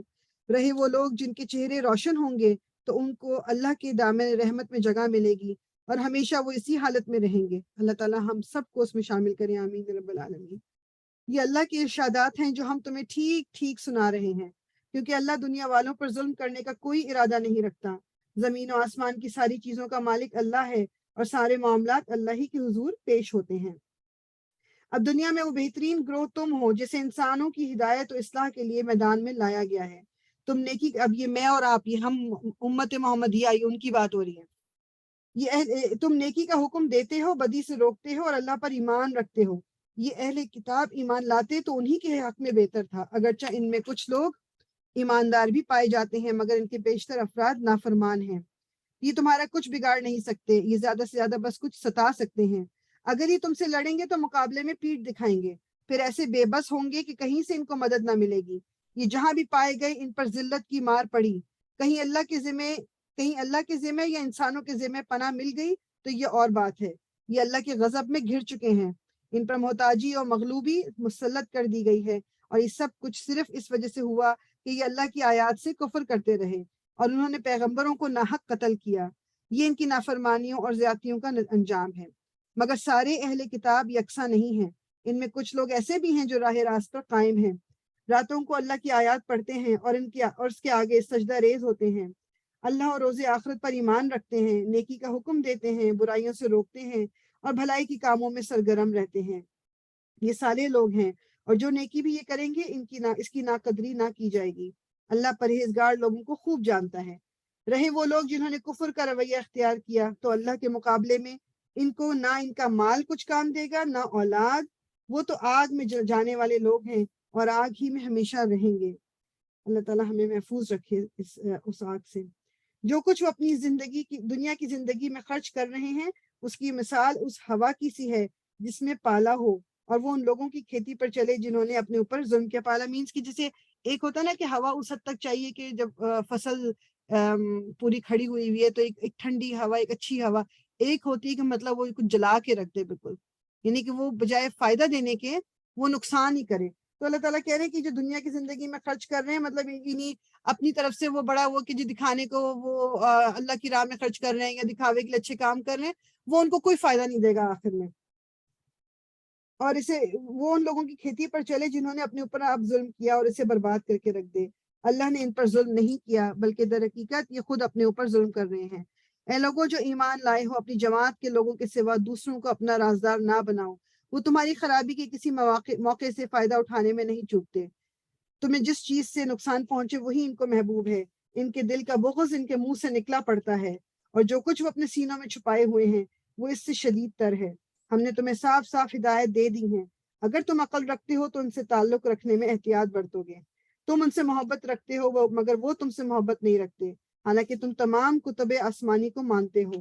جب وہ تم سے ملتے ہیں تو کہتے ہیں کہ ہم نے بھی تمہارے رسول اور تمہاری کتاب کو مان لیا، مگر جب جدا ہوتے ہیں تو تمہارے خلاف ان کے غیظ و غضب کا یہ حال ہوتا ہے کہ اپنی انگلیاں چبانے لگتے ہیں۔ انگلیاں چبانے کیا ہے؟ مطلب جب کسی کو بہت زیادہ غصہ آ رہا ہو تو سوچا نا مطلب چبا جاؤں میں، یعنی اپنی انگلیاں ہی چبا جاؤں، مطلب وہ والا کہ جب مسلمانوں کو کوئی فائدہ پہنچتا ہے تو یہ جو اگینسٹ ہیں اس کے، ان کو اس طرح کی تکلیف پہنچتی ہے۔ ان سے کہہ دو کہ اپنے غصے میں آپ جل مرو، اللہ دلوں کے ہاتھ چھپے ہوئے راز تک جانتا ہے۔ تمہارا بھلا ہوتا ہے تو ان کو برا معلوم ہوتا ہے، اور تم پر کوئی مصیبت آتی ہے تو یہ خوش ہوتے ہیں، مگر ان کی کوئی تدبیر تمہارے خلاف کارگر نہیں ہو سکتی بشرط یہ کہ تم صبر سے کام لو اور اللہ سے ڈر کر کام کرتے رہو. جو کچھ یہ کر رہے ہیں اللہ ان پر حاوی ہے. اے پیغمبر مسلمانوں کے سامنے اس موقع کا ذکر کرو جب تم صبح سویرے اپنے گھر سے نکلے تھے اور احد کے میدان میں مسلمانوں کو جنگ کے لیے جا بجا معمور کر رہے تھے. بیسیکلی کوئکلی صرف بتا دوں, غزوہ احد جنہوں نے سیرہ پڑھی ہوئی ان کو تو پتا ہوگا, یہ اسلام کی دوسری اس کو جنگ کہتے ہیں. جب مدینہ آئے ہیں رسول اللہ صلی اللہ علیہ وسلم ہجرت کر کے, تو یہ دوسرے سال ہی, یہ جو دوسرے سال کا اینڈ, یہ تھرڈ ایئر آپ کہہ لیں, اس میں یہ غزوہ ہوئی ہے. اور اس میں مسلمان جو تھے مطلب ان کی تعداد بھی اراؤنڈ 1000 تھی, جو مشرک تھے وہ اس سے بھی زیادہ تھے. مسلمان جیت رہے تھے. رسول اللہ صلی اللہ علیہ وسلم ایز اے آرمی کے اپنے لیڈر کے طور پہ انہوں نے لوگوں کو بتایا تھا کون سا جو گروپ ہے وہ کدھر کھڑا ہوگا, کیا ہوگا. اسی طرح ایک گروپ کو انہوں نے ایک چھوٹی سی آپ کہہ لو کہ ایک وہاں پر پہاڑی سی تھی, اس پہ انہوں نے کھڑا کیا تھا. 50 کے قریب کوئی آرچرز تھے جو تیر انداز جس کو کہتے ہیں. تو وہ ان کو کہا گیا تھا کہ تم لوگ یہاں کھڑے ہو کے ادھر یہ والی سائڈ پروٹیکٹ کرو گے, اور یہاں سے بس ہلنا نہیں ہے, یہاں سے اترنا نہیں ہے. نو میٹر واٹ, کچھ بھی ہو جائے, تمہیں لگے کہ پرندے ہمارے سروں کو نوچ رہے ہیں, یعنی کہ ہم مر بھی گئے, بس اترنا نہیں ہے یہاں سے تمہیں. اور پھر ہوا یہ کہ جب مسلمان جیت رہے تھے تو وہ جو مشرک تھے وہ میدان چھوڑ کے بھاگ گئے. وہ بھاگ رہے تھے تو ظاہری بات اپنا سامان تو وہیں چھوڑتے ہیں. تو جو یہ اوپر پہاڑی پہ لوگ تھے ان کو جب نظر آیا کہ نیچے سامان ہے, اور جو مسلمان نیچے کی طرف تھے وہ اس سامان کو جمع کر رہے ہیں, تو ان کے دماغ میں خیال آیا کہ ہمیں تو ہمارا حصہ پھر ملے گا ہی نہیں, اور دشمن تو آلریڈی جا چکا ہے, تو ہم تو اس اگر پہاڑی سے نیچے اتر آئیں گے تو it's not a big deal. حالانکہ جو اس وقت ان کا لیڈر وہاں پر تھے انہوں نے بہت روکا, لیکن بہت تھوڑے سے لوگ پیچھے رہ گئے, باقی سارے اس پہاڑی کو چھوڑ کے نیچے اتر آئے. تو جو لیڈر تھے اس وقت مشرکین کے, خالد بن ولید, جو بعد میں اس وقت تک مسلمان نہیں ہوئے تھے, وہ انہوں نے دیکھا تو وہ پیچھے سے گھوم کے آئے اور اسی طرف سے دوبارہ اٹیک کر دیا. اور پھر اس اٹیک کی وجہ سے کوئی 70 کے قریب جو مسلمان تھے وہ شہید ہوئے تھے. پہلے کوئی نہیں ہوا تھا, اور یہ اس وقت شہید ہوئے. رسول اللہ صلی اللہ علیہ وسلم کا ایک دانت جو تھا وہ بھی شہید ہوا, آپ کو چوٹ بھی آئی, مطلب کافی آپ کے جو چچا تھے حضرت حمزہ ان کی بھی ڈیتھ ہوئی, مطلب کافی نقصان ہوا مسلمانوں کو. اور بیسیکلی وہ یہی بات تھی جو بعد میں آگے آئے گا کہ مطلب ان لوگوں نے اگر بات سن لی ہوتی رسول اللہ صلی اللہ علیہ وسلم کی تو یہ نقصان نہ اٹھاتے. تو اللہ تعالیٰ ابھی تھوڑا سا اس کا ذکر آ رہا ہے. اللہ ساری باتیں سنتا ہے اور وہ نہایت باخبر ہے. یاد کرو جو تم میں سے 2 گروہ بزدلی دکھانے پر آمادہ ہو گئے تھے, حالانکہ اللہ ان کی مدد پر موجود تھا, اور مومنوں کو اللہ ہی پر بھروسہ رکھنا چاہیے. آخر اس سے پہلے جنگ بدر میں اللہ تمہاری مدد کر چکا تھا, حالانکہ اس وقت تم بہت کمزور تھے. لہٰذا تم کو چاہیے کہ اللہ کی ناشکری سے بچو. امید ہے کہ اب تم شکر گزار بنو گے. یاد کرو جب تم مومنوں سے کہہ رہے تھے کیا تمہارے لیے یہ بات کافی نہیں کہ اللہ 3000 فرشتے اتار کر تمہاری مدد کرے. غزوہ احد میں بھی اور غزوہ بدر میں بھی اللہ تعالیٰ نے فرشتے بھی بھیجے تھے جو مسلمانوں کے ساتھ جنہوں نے پھر مل کے جنگ کی تھی. بے شک اگر تم صبر کرو اور خدا سے ڈرتے ہوئے کام کرو تو جس آن دشمن تمہارے اوپر چڑھ کر آئیں گے اسی آن تمہارا رب 3000 نہیں 5000 صاحب نشان فرشتوں سے تمہاری مدد کرے گا. یہ بات اللہ نے تمہیں اس لیے بتا دی ہے کہ تم خوش ہو جاؤ اور تمہارے دل مطمئن ہو جائیں. فتح و نصرت جو کچھ بھی ہے اللہ کی طرف سے ہے, جو بڑی قوت والا اور دانا و بینا ہے. اور یہ مدد وہ تمہیں اس لیے دے گا تاکہ کفر کی راہ چلنے والوں کا ایک بازو کاٹ دے, یا ان کو ایسی ذلیل شکست دے کہ وہ نامرادی کے ساتھ پسپا ہو جائیں. بس میرا اور آپ کے لیے اس میں سے لیسن کیا ہے کہ ہمیں پہلا سٹیپ یہ ہے کہ اللہ پہ بھروسہ, اور اس کے بعد کوئی کام کرنا ہے. تو اللہ تعالیٰ ہماری ایسی جگہ سے مدد کرتے ہیں کہ ہمیں ریئلائز بھی نہیں ہوتا, ہمیں پتہ بھی نہیں چلتا. تو جو اللہ تعالیٰ نے جو پہلی جنگ ہوئی تھی اسلام کی بدر, اس میں تو 313 کے قریب مسلمان تھے اور 1000 دشمن تھے, ڈبل سے بھی زیادہ, ٹرپل. اور پھر بھی اللہ تعالیٰ نے مسلمانوں کو فتح دی تھی. اب ہم کہیں کہ جی وہ تو اللہ تعالیٰ نے فرشتے بھیج دیے تھے مسلمانوں کے لیے. ہماری اللہ تعالیٰ کس طریقے سے مدد کرتا ہے we don't even realise it. ہمیں صرف اللہ پہ توکل کرنا ہے, ہاتھ پاؤں ہم ماریں گے. اب یہ مسلمان جو تھے جو بدر میں بھی یا احد میں بھی, یہ نہیں ہوا اللہ تعالیٰ نے کہا کہ تم لوگ گھر بیٹھے رہو, مجھے پتا ہے تم لوگ کا ایمان اتنا اسٹرانگ ہے تو میں ویسی جو ہے نا دشمنوں کو فرشتے بھجوا کے ختم کروا دیتا ہوں. یہ نہیں ہوا. ان مسلمانوں کو گھر سے نکلنا پڑا, ان کو جنگ کرنی پڑی, ان کو دوسری طرف ان کے اپنے رشتے دار تھے جن کے ساتھ انہوں نے فائٹ کی ہے, پھر اللہ تعالیٰ نے ان کو جتایا تھا. تو میں اور آپ بھی ایفرٹ تو میں اور آپ ہی لگائیں گے اپنی حالت کو بہتر کرنے کے لیے, مگر میرا جو ٹرسٹ ہوگا, میرا جو بلیف ہوگا وہ یہ کہ میرا رب جو ہے وہ میری مدد کرے گا. اے پیغمبر فیصلے کے اختیارات چاہیے, آیا نمبر 128. اے پیغمبر فیصلے کے اختیارات میں تمہارا کوئی حصہ نہیں، اللہ کو اختیار ہے، چاہے انہیں معاف کرے چاہے سزا دے، کیونکہ وہ ظالم ہیں۔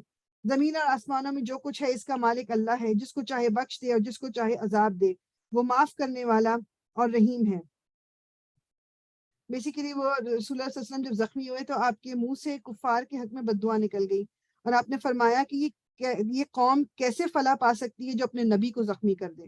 تو یہ جو آیات تھی نا کہ آپ کے اختیار میں نہیں، ہے اس وقت نازل ہوئی ہے، علماء کہتے ہیں اے لوگوں جو ایمان لائے ہو، یہ بڑھتا اور چڑھتا سود کھانا چھوڑ دو اور اللہ سے ڈرو کہ امید ہے کہ فلاح پاؤ گے۔ اس آگ سے بچو جو کافروں کے لیے مہیا کی گئی ہے، اور اللہ اور رسول کا حکم مان لو، توقع ہے کہ تم پر رحم کیا جائے گا۔ دوڑ کر چلو اس راہ پر جو تمہارے رب کی بخشش اور اس کی جنت کی طرف جاتی ہے، جس کی وسعت زمین اور آسمانوں جیسی ہے، اور وہ ان خدا ترس لوگوں کے لیے مہیا کی گئی ہے جو ہر حال میں اپنے مال خرچ کرتے ہیں، خواہ وہ بدحال ہوں یا خوشحال۔ جو اب یہ بڑی امپورٹنٹ آیا ہے، اس کو آپ یاد کر لیجئے، یہ آیا نمبر 134 بنتی ہے، 134۔ الذین ينفقون فی السراء والضراء والکاظمین الغیظ والعافین عن الناس واللہ یحب المحسنین، کہ اللہ تعالیٰ بتا رہے ہیں کہ یہ جنت کن لوگوں کے لیے ہے؟ وہ جو ہر حال میں اپنے مال خرچ کرتے ہیں، خواہ وہ بدحال ہوں یا خوشحال، جو غصے کو پی جاتے ہیں اور دوسروں کے قصور معاف کر دیتے ہیں۔ یہ بہت مشکل بات ہے نا، نمبر 2 اور 3 تو بہت مشکل ہے، غصے کو پی جانا اور دوسروں کے قصور معاف کر دینا، کیونکہ ہم تو اتنا دل ہم نے اپنے سخت کیا ہوا کہ ہم لوگوں کو معاف ہی نہیں کرتے۔ بعض دفعہ لوگ معافی مانگتے رہتے ہیں نا، تب بھی معاف نہیں کرتے، لیکن اللہ تعالیٰ سے ہمیں معافی کی پوری امید ہے کہ ہماری حرکتوں کو وہ معاف کر دے گا، لوگوں کو ہم معاف نہیں کریں گے۔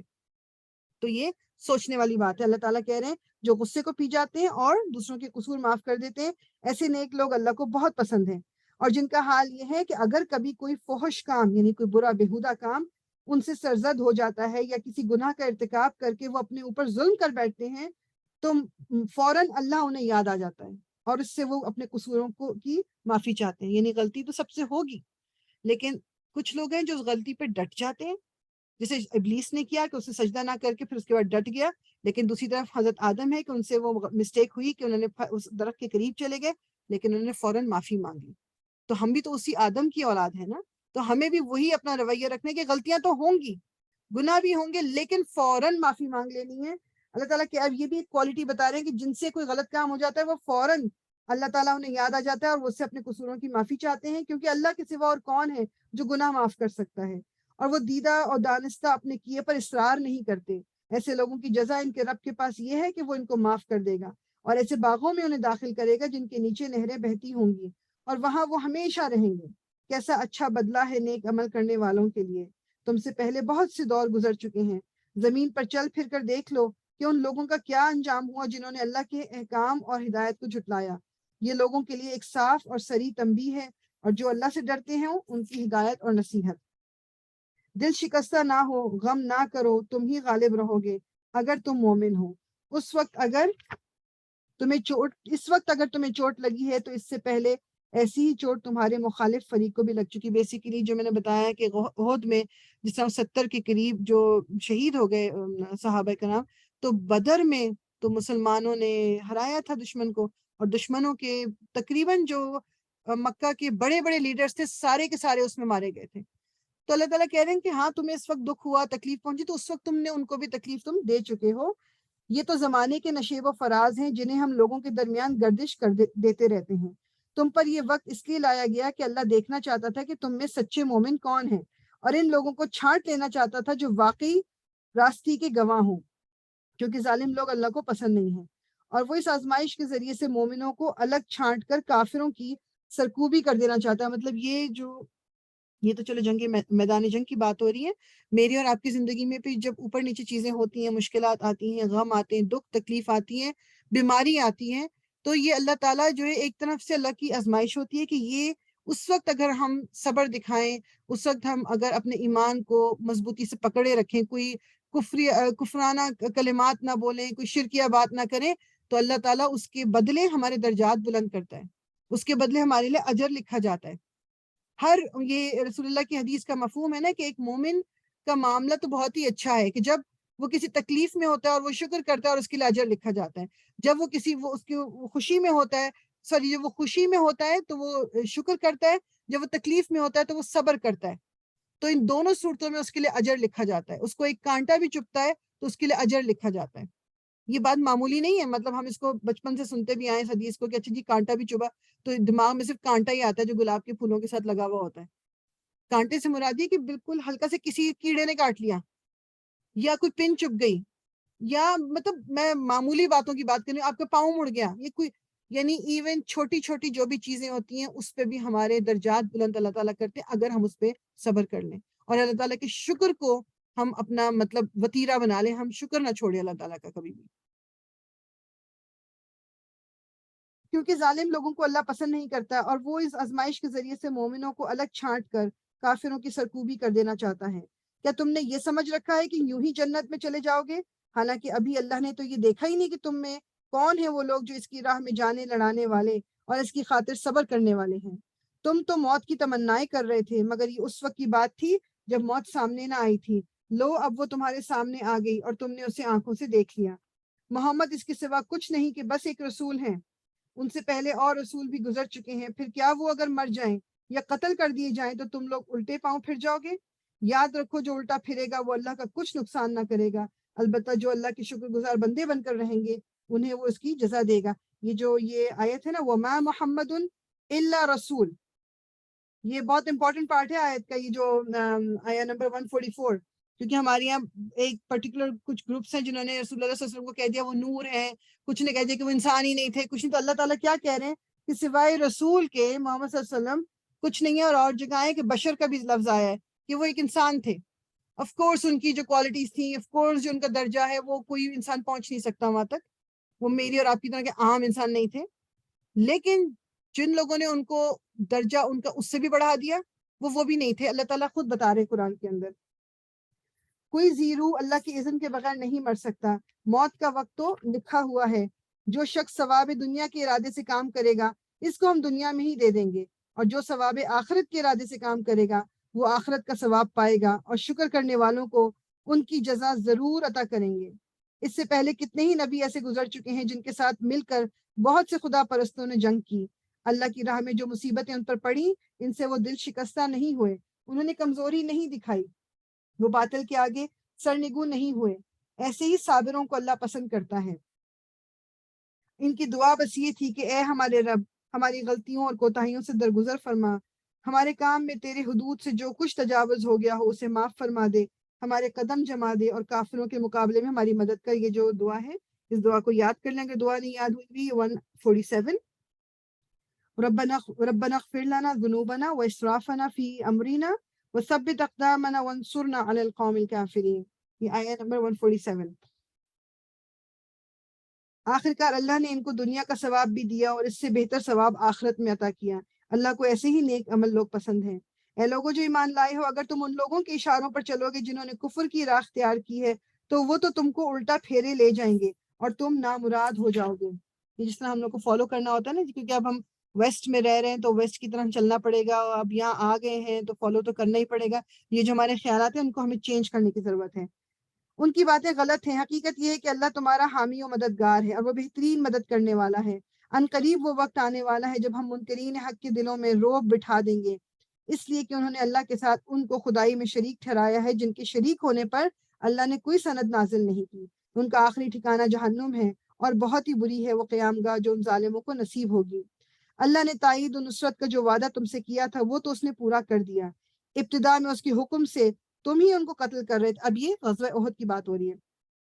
ان کے حکم سے اس کے حکم سے تم ہی ان کو قتل کر رہے تھے، مگر جب تم نے کمزوری دکھائی اور اپنے کام میں باہم اختلاف کیا اور جو ہی کہ وہ چیز اللہ نے تمہیں دکھائی جس کی محبت میں تم گرفتار تھے یعنی مال غنیمت، تم اپنے سردار کے حکم کی خلاف ورزی کر بیٹھے. یعنی کہ رسول اللہ نے جو کہا تھا کہ وہاں سے اتر کے نہ آنا انہوں نے وہ اگنور کر دیا آرڈر، اس لیے کہ تم میں سے کچھ لوگ دنیا کے طالب تھے اور کچھ آخرت کی خواہش رکھتے تھے.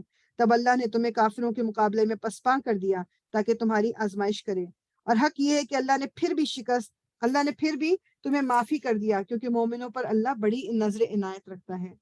یاد کرو جب تم بھاگے چلے جا رہے تھے، کسی کی طرف پلٹ کر دیکھنے کا ہوش نہیں تھا تمہیں، اور رسول تمہارے پیچھے تم کو پکار رہا تھا.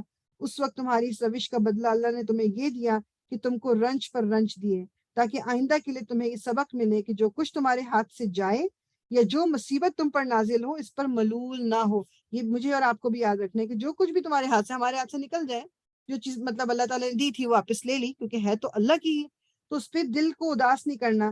اللہ تمہارے سب اعمال سے باخبر ہے. اور جب کوئی چیز چلی جائے یا کھو جائے، جس طرح ہم صرف لوگوں کی ڈیتھ پہ دعا کرتے ہیں نا، انا للہ و انا الیہ راجعون، یہ کسی چیز کے کھو جانے پہ بھی ہمیں یہی پڑھنا ہے. اس غم کے بعد پھر اللہ نے تم میں سے کچھ لوگوں پر ایسی اطمینان کی سی حالت طاری کر دی کہ وہ اونگنے لگے، مگر ایک دوسرا گروہ جس کے لیے ساری اہمیت بس اپنے مفاد ہی کی تھی، اللہ کے متعلق طرح طرح کی جاہلانہ گمان کرنے لگا جو سراسر خلاف حق تھے. یہ لوگ اب کہتے ہیں کہ اس کام کے چلانے میں ہمارا بھی کوئی حصہ ہے. ان سے کہو کسی کا کوئی حصہ نہیں. یعنی کہ جو منافق تھے نا، جو ہپوکریٹس تھے، جو اس جنگ میں ساتھ نہیں دینے آئے مسلمانوں کا، اور انہوں نے کہا نہیں ہمیں لگتا ہے جنگ تو ہوگی نہیں. اب جب جنگ ہو گئی اور مال غنیمت ملا تو انہوں نے کہا کہ کیا ہمارا بھی کچھ اس میں حصہ ہے. ان سے کہو تم کسی کا کوئی حصہ نہیں، اس کام کے سارے اختیارات اللہ کے ہاتھ میں ہیں. اصل میں یہ لوگ اپنے دلوں میں جو چھپائے ہوئے ہیں اسے تم پر ظاہر نہیں کرتے. ان کا اصل مطلب یہ ہے کہ اگر قیادت کے اختیارات میں ہمارا کچھ حصہ ہوتا تو یہاں ہم نہ مارے جاتے. ان سے کہہ دو کہ اگر تم اپنے گھروں میں بھی ہوتے تو جن لوگوں کی موت لکھی ہوئی تھی وہ خود اپنی قتل گاہوں کی طرف نکل آتے. اور یہ معاملہ جو پیش آیا یہ تو اس لیے تھا کہ جو کچھ تمہارے سینوں میں پوشیدہ ہے اللہ تعالیٰ اسے آزما لے، اور جو کھوٹ تمہارے دلوں میں ہے اسے چھانٹ دے. اللہ دلوں کا حال خوب جانتا ہے. تم میں سے جو لوگ مقابلے کے دن پیٹ پھیر گئے تھے ان کی لغزش کا سبب یہ تھا کہ ان کی بعض کمزوریوں کی وجہ سے شیطان نے ان کے قدم ڈگمگا دیے تھے. اللہ نے انہیں معاف کر دیا. اللہ بہت درگزر کرنے والا اور بردبار ہے. تو کچھ جو ایک دو گروپ تھے مسلمانوں کے تھے اور بہت ایمان والے تھے، مگر وہ جب سامنے انہوں نے دشمنوں کو دیکھا تو وہ ینگ لوگ تھے، وہ ایک دم پریشان ہو گئے، وہ ڈر گئے اور ان کو لگا کہ یہ تو مطلب جنگ نہیں ہونی چاہیے، مگر پھر اللہ تعالیٰ نے ان کو معاف کر دیا تھا.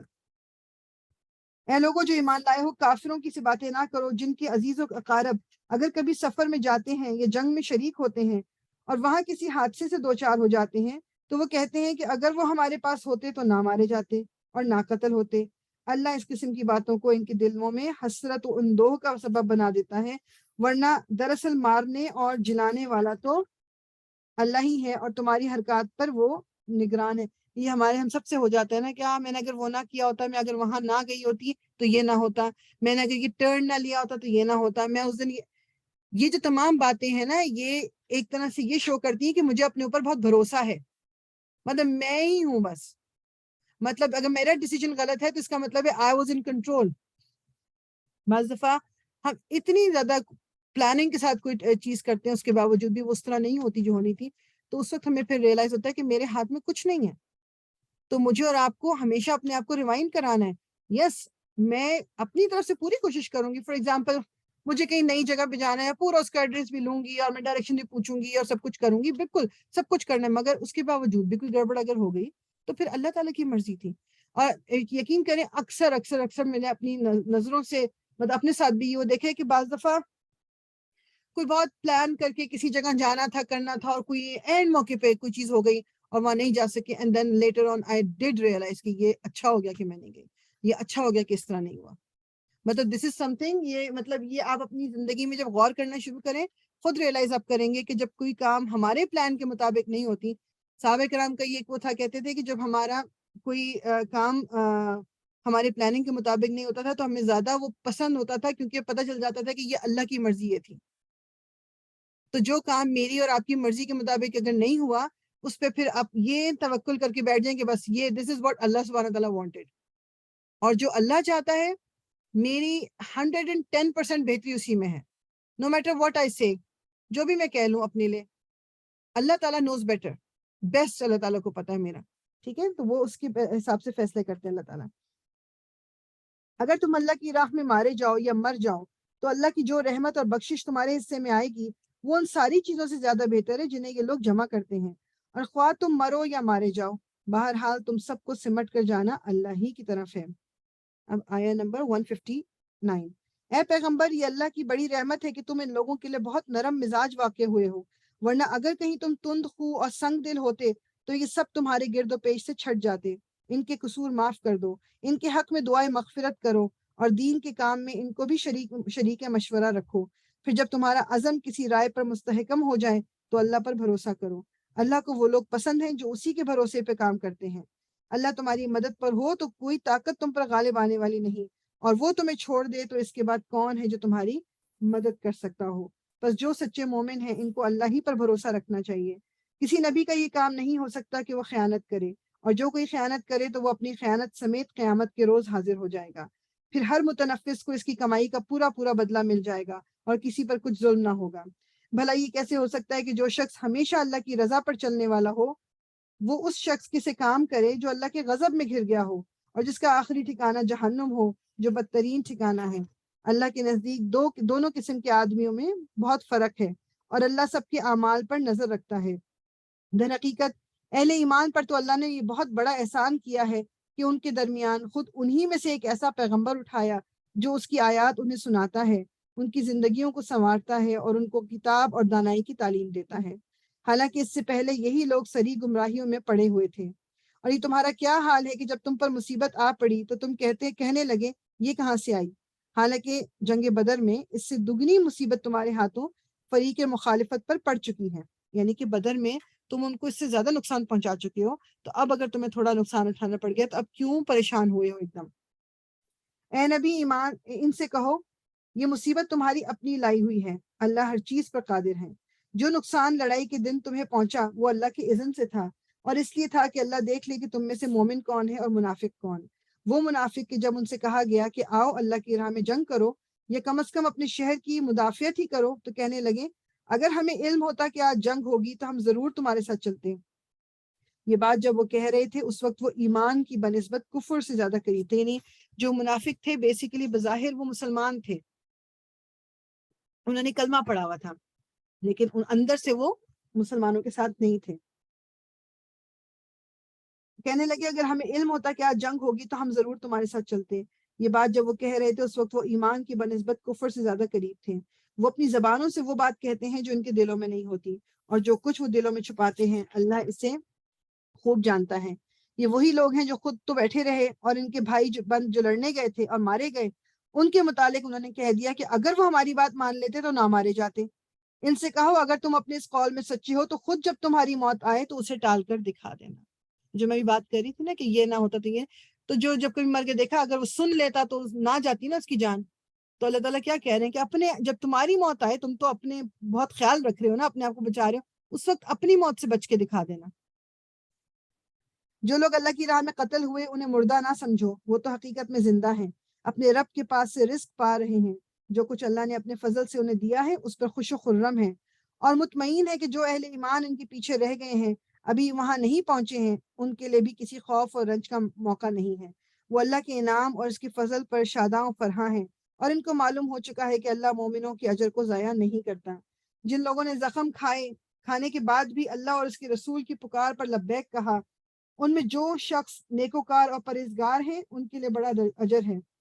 اور وہ جن سے لوگوں نے کہا کہ تمہارے خلاف بڑی فوجیں جمع ہوئی ہیں ان سے ڈرو، تو یہ سن کر ان کا ایمان اور بڑھ گیا اور انہوں نے جواب دیا ہمارے لیے اللہ کافی ہے اور وہی بہترین کارساز ہے۔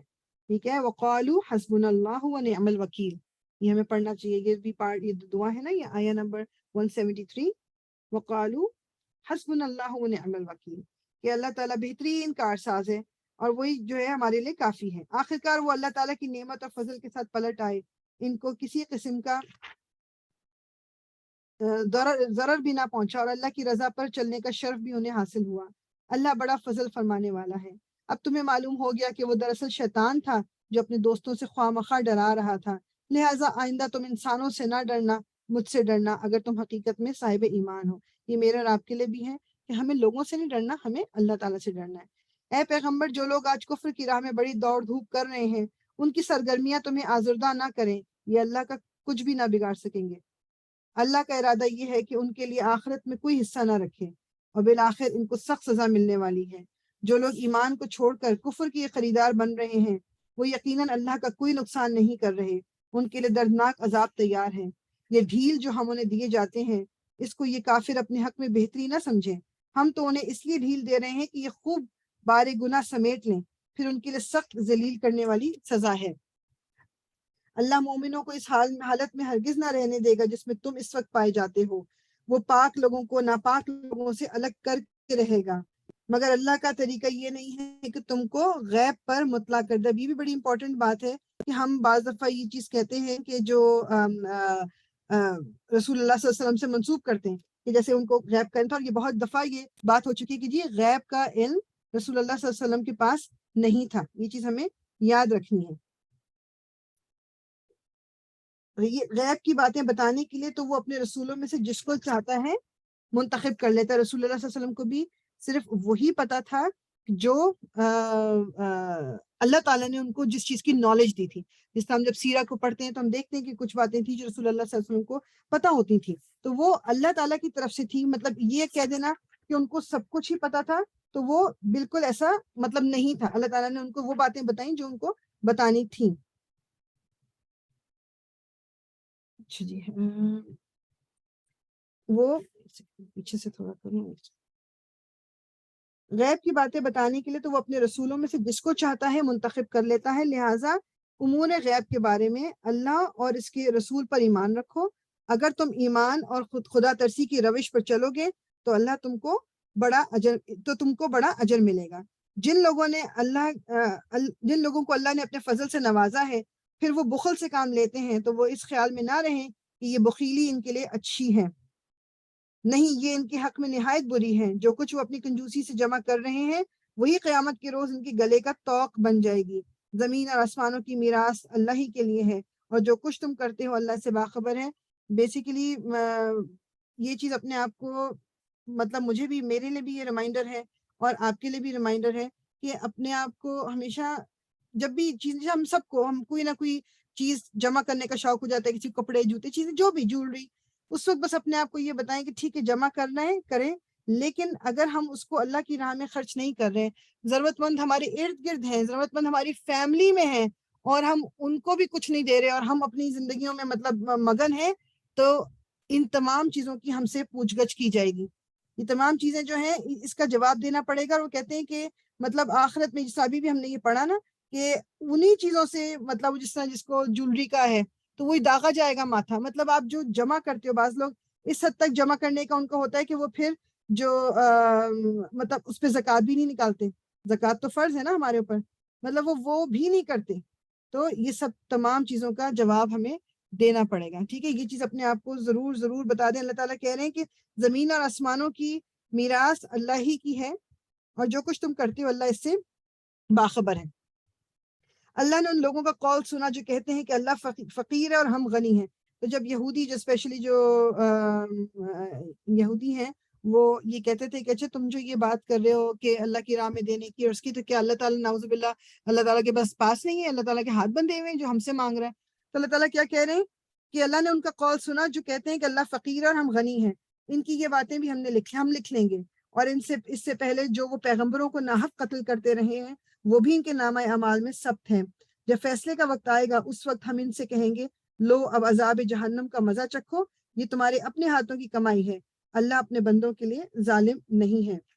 جو لوگ کہتے ہیں کہ اللہ نے ہم کو ہدایت کر دی ہے کہ ہم کسی کو رسول تسلیم نہ کریں جب تک کہ وہ ہمارے سامنے ایسی قربانی نہ کرے جیسے غیب سے آ کر آگ کھا لے. اچھا، پہلے زمانے میں یہ ہوتا تھا کہ جب لوگ قربانی کرتے تھے تو وہ مطلب ایک کھلے میدان میں اس قربانی کو رکھ دیتے تھے اور آگ اوپر سے آتی تھی اور جس قربانی کو آگ کھا لیتی تھی وہ کہتے تھے کہ یہ ایکسیپٹڈ ہے، وہ ایکسیپٹ ہو گئی ہے. تو وہ کہتے تھے کہ اچھا ہم تو اس کو نبی نہیں مانیں گے، تو یہ کرے کہ جب اس کی قربانی جب تک آگ نہ کھا لے.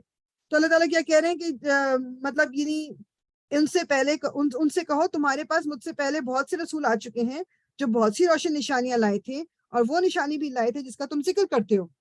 یہ تم آگ والی بات کر رہے ہو، پہلے نبی گزرے ہیں، انہوں نے یہ پروف بھی تمہیں دے دیا تھا. تو پھر اگر ایمان لانے کے لیے یہ شرط پیش کرتے ہیں تم سچے ہو تو ان رسولوں کو تم نے کیوں قتل کیا تھا؟ یعنی اگر تم رسول اللہ صلی اللہ علیہ وسلم سے مانگ رہے ہو ایک یہ پروف کہ وہ آگ آئے اور یہ، تو پھر جنہوں نے یہ پروف تمہیں دکھا دیا تھا ان کو کیوں تم نے قتل کیا؟ اب اے محمد، اگر یہ لوگ تمہیں جھٹلاتے ہیں تو بہت سے رسول تم سے پہلے جھٹلائے جا چکے ہیں جو کھلی کھلی نشانیاں اور صحیفے اور روشنی بخشنے والی کتابیں لائے تھے. آخرکار ہر شخص کو مرنا ہے اور تم سب اپنے اپنے پورے اجر قیامت کے روز پانے والے ہو. کامیاب دراصل وہ ہیں جو وہاں آتش دوزخ سے بچ جائے اور جنت میں داخل کر دیا جائے. رہی یہ دنیا تو یہ محض ایک ظاہر فریب چیز ہے. مطلب یعنی دنیا کیا ہے؟ ایک فریب ہے. اور جگہوں پہ آئے ہوئے کہ دنیا کیا ہے؟ مطلب ایک دھوکہ ہے، ایک سیراب ہے. مسلمانوں تمہارے مال اور جان دونوں کی آزمائشیں پیش آ کر رہیں گی. یہ بالکل یاد کر لیں. لَتُبْلَوُنَّ فِي أَمْوَالِكُمْ وَأَنفُسِكُمْ، یعنی کہ مال اور جان سے تمہاری آزمائش ضرور کی جائے گی، اور تم اہل کتاب اور مشرکین سے بہت سی تکلیف دہ باتیں سنو گے. اگر ان سب حالات میں تم صبر اور خدا ترسی کی روش پہ قائم رہو تو یہ بڑے حوصلے کا کام ہے. ان اہل کتاب کو وہ عہد بھی یاد دلاؤ جو اللہ نے ان سے لیا تھا کہ تمہیں کتاب کی تعلیمات کو لوگوں میں پھیلانا ہوگا، انہیں پوشیدہ رکھنا نہیں ہوگا، مگر انہوں نے کتاب کو پس پش ڈال دیا اور تھوڑی سی قیمت پر اسے بیچ ڈالا. کتنا برا کاروبار ہے جو یہ کر رہے ہیں. تم ان لوگوں کو عذاب سے محفوظ نہ سمجھو جو اپنے کرتوتوں پر خوش ہیں اور چاہتے ہیں کہ ایسے کاموں کی تعریف انہیں حاصل ہو جو فی الواقع انہوں نے نہیں کیے.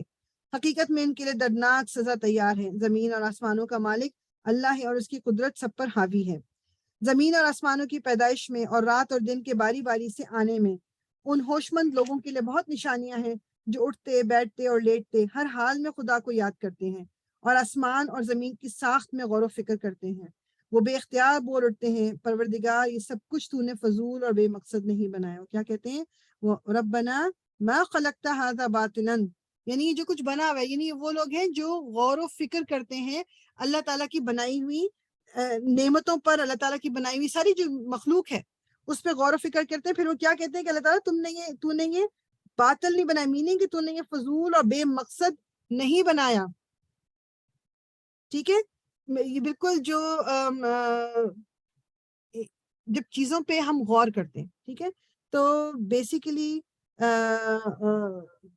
اتنا ایک ہوتا ہے نا کہ ایک ہوتا ہے کہ ہاں جی یہ بادل بڑے اچھے لگ رہے ہیں آج، اور یہ پھول اچھے لگ رہے ہیں یا پتے اچھی چیزوں کو ہم دیکھتے ہیں، ہاں یہ بڑا سینری بڑی خوبصورت ہے، دیٹس ہمارا بس وہیں پر آ کے رک جاتا ہے.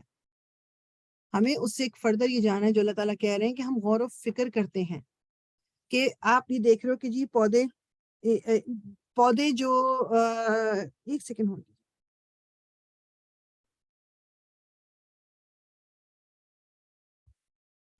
تو جو اللہ تعالیٰ نے اب مختلف پھول بنائے، اب وہ جو پھول ہیں آپ دیکھتے ہیں کہ شہد کی مکھی اس سے پھول سے کچھ پھول ہیں جن سے وہ اپنا وہ جوس لے کے اور پھر وہ شہد بناتی ہیں، اور وہ مطلب یہ ایک پروسیس ہے جس کے لیے اللہ تعالیٰ نے وہ جو مختلف پھول ہیں. پھر بیسیکلی زمین جو ہے اسی زمین میں آپ ڈفرینٹ بیجیں بوتے ہو اور اس سے ڈفرینٹ قسم کے پھل نکل رہے ہیں.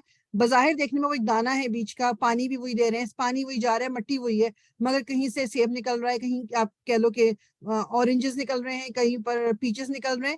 یہ سب کچھ ان چیزوں پہ جب ہم فردر غور کرتے ہیں نا تو پھر اللہ تعالیٰ کی ہمیں سمجھ آتی کہ اللہ تعالیٰ ہمارا جو کریٹر ہے وہ کیا ہے، کون ہے وہ. مطلب اس نے ہمیں اپنے لیے بنایا، یہ بات there's no اس پہ کوئی شبہ نہیں ہے. اس نے ہمیں اپنے لیے بنایا اور دنیا ہمارے لیے بنائی. اب دنیا ہم کیا کرتے ہیں کہ دنیا ہمارے لیے بنائی تو ہم اتنا دنیا میں لگ گئے کہ ہمیں جس مقصد کے لیے اللہ تعالیٰ نے بنایا تھا وہ مقصد ہم نے پیچھے ڈال دیا. ہم نے کہا کہ دنیا انجوائے کرنے کے لیے، جب انجوائے کرنے کے لیے بنائی ہے تو میں تو فلی انجوائے کروں گی، پھر چاہے مجھے اللہ تعالیٰ کی مرضی کے خلاف بھی جانا پڑے. تو اپنے آپ کو پرسپیکٹو میں، مطلب چیزوں کو پرسپیکٹو میں رکھنے کے لیے یہ بہت ضروری ہے میرے لیے کہ میں اللہ تعالیٰ کی ان نشانیوں سے اپنے آپ کو اور ہمبل کروں کہ میرا مقصد ہے. آپ میں سے جاب کرنے والے ہیں، آپ کو پتا ہے کہ what ever position you hold, آپ سے کچھ ریکوائرمنٹس ہیں، آپ سے کچھ ایکسپیکٹیشنز ہیں، آپ کو کچھ باؤنڈریز دی گئی ہیں، آپ کو کچھ لمٹس ہیں، آپ اپنی مرضی سے کام نہیں کر سکتے. مطلب آپ کو جو پوزیشن دی گئی ہے یو ہیو ٹو. تو جب اللہ تعالیٰ نے اوپنلی کہا کہ ہم اللہ کے بندے ہیں، عبد کا مطلب عربک میں ہوتا ہے سلیو، غلام، تو میں کیسے اپنی مرضی سے اپنے کام کر سکتی ہوں؟ مطلب اس کے باوجود اللہ تعالیٰ نے زندگی گزارنے کے لیے ہمیں کمفرٹیبل لائف دی ہوئی ہے کہ within these boundaries do whatever you want to do. اور ہم کوشش، مطلب اکثر ہم میں سے ان باؤنڈریز کے نا قریب ہی کھیل رہے ہوتے ہیں، باؤنڈریز کے بہت قریب کھیل رہے ہوتے ہیں، تو پھر ذرا سا بھی دھکا لگا تو دوسری طرف گر ہی جائیں گے. اس لیے عقل مند شخص وہ ہے جو باؤنڈری سے تھوڑا اپنے آپ کو دور رکھتا ہے تاکہ غلطی سے بھی دوسری طرف پاؤں نہ پڑ جائے. This is what we are supposed to do. یہ تقویٰ یہ ہے کہ وہ جو باؤنڈری ہے نا اس سے اپنے آپ کو اتنا رکھو کہ کہیں غلطی سے کوئی دھکا لگ گیا, کسی نے آتے جاتے ہی کوئی دھکا مار دیا, تو ایسا نہ ہو کہ پاؤں دوسری طرف چلا گیا اور گناہ لکھا گیا. دس از واٹ اٹ از. جی انیلا. جی مجھے اس بات سے یہی لگتا ہے کہ ہم آج کل وہی بچے بن گئے ہوئے ہیں سارے, جیسے ہم بچوں کو پیدا ہوتے ہی آئی فون دے دیا, آئی پیڈ, کچھ بھی, وہ اس میں ایسے مگن, انہیں نہیں پتا ماں باپ نے ہمارے لیے کیا کیا, کیا اسٹرگل, کس پین سے گزرے ہیں, کیا نہیں, وہ اس بالکل میں اتنے مگن, اس سے آگے آگے آگے. تو سیم ہم وہی بچے ہی ہیں کہ دنیا میں بالکل ایسے آگے ہو گئے ہیں کہ ہمیں نہیں پتا ہمارے بنانے والے نے کیا کیا, ہم سے کیا چاہتا ہے. ایگزیکٹلی. سیم. بالکل صحیح کہہ رہی ہیں آپ, بالکل صحیح کہہ رہی ہیں کہ وہی بات ہوگی کہ جس طرح ہم دیکھتے ہیں اور جتنی آسائشیں ہم اپنے بچوں کو دیتے جاتے ہیں وہ ہم سے اتنی دور ہوتے جاتے ہیں, وہ دنیا میں اتنی زیادہ انٹرسٹڈ ہوتے چلے جاتے ہیں, اور ہم بھی وہی کر رہے ہیں. تو ہمارا تو ہم we were supposed to be a nation جو کہ لوگوں کے لیے اگزامپل بنے. مسلمانوں سے یہ ایکسپیکٹیشن اللہ تعالیٰ کی یہ تھی, ان سے ریکوائرمنٹ یہ تھی کہ یہ دنیا کو شو کریں گے کہ ایک دین ہے کیا, اور لوگ اس سے اتنے اٹریکٹ ہوں گے کہ لوگ آٹومیٹکلی اسلام کی طرف آئیں گے, انہیں فورس کرنا ہی نہیں پڑے گا.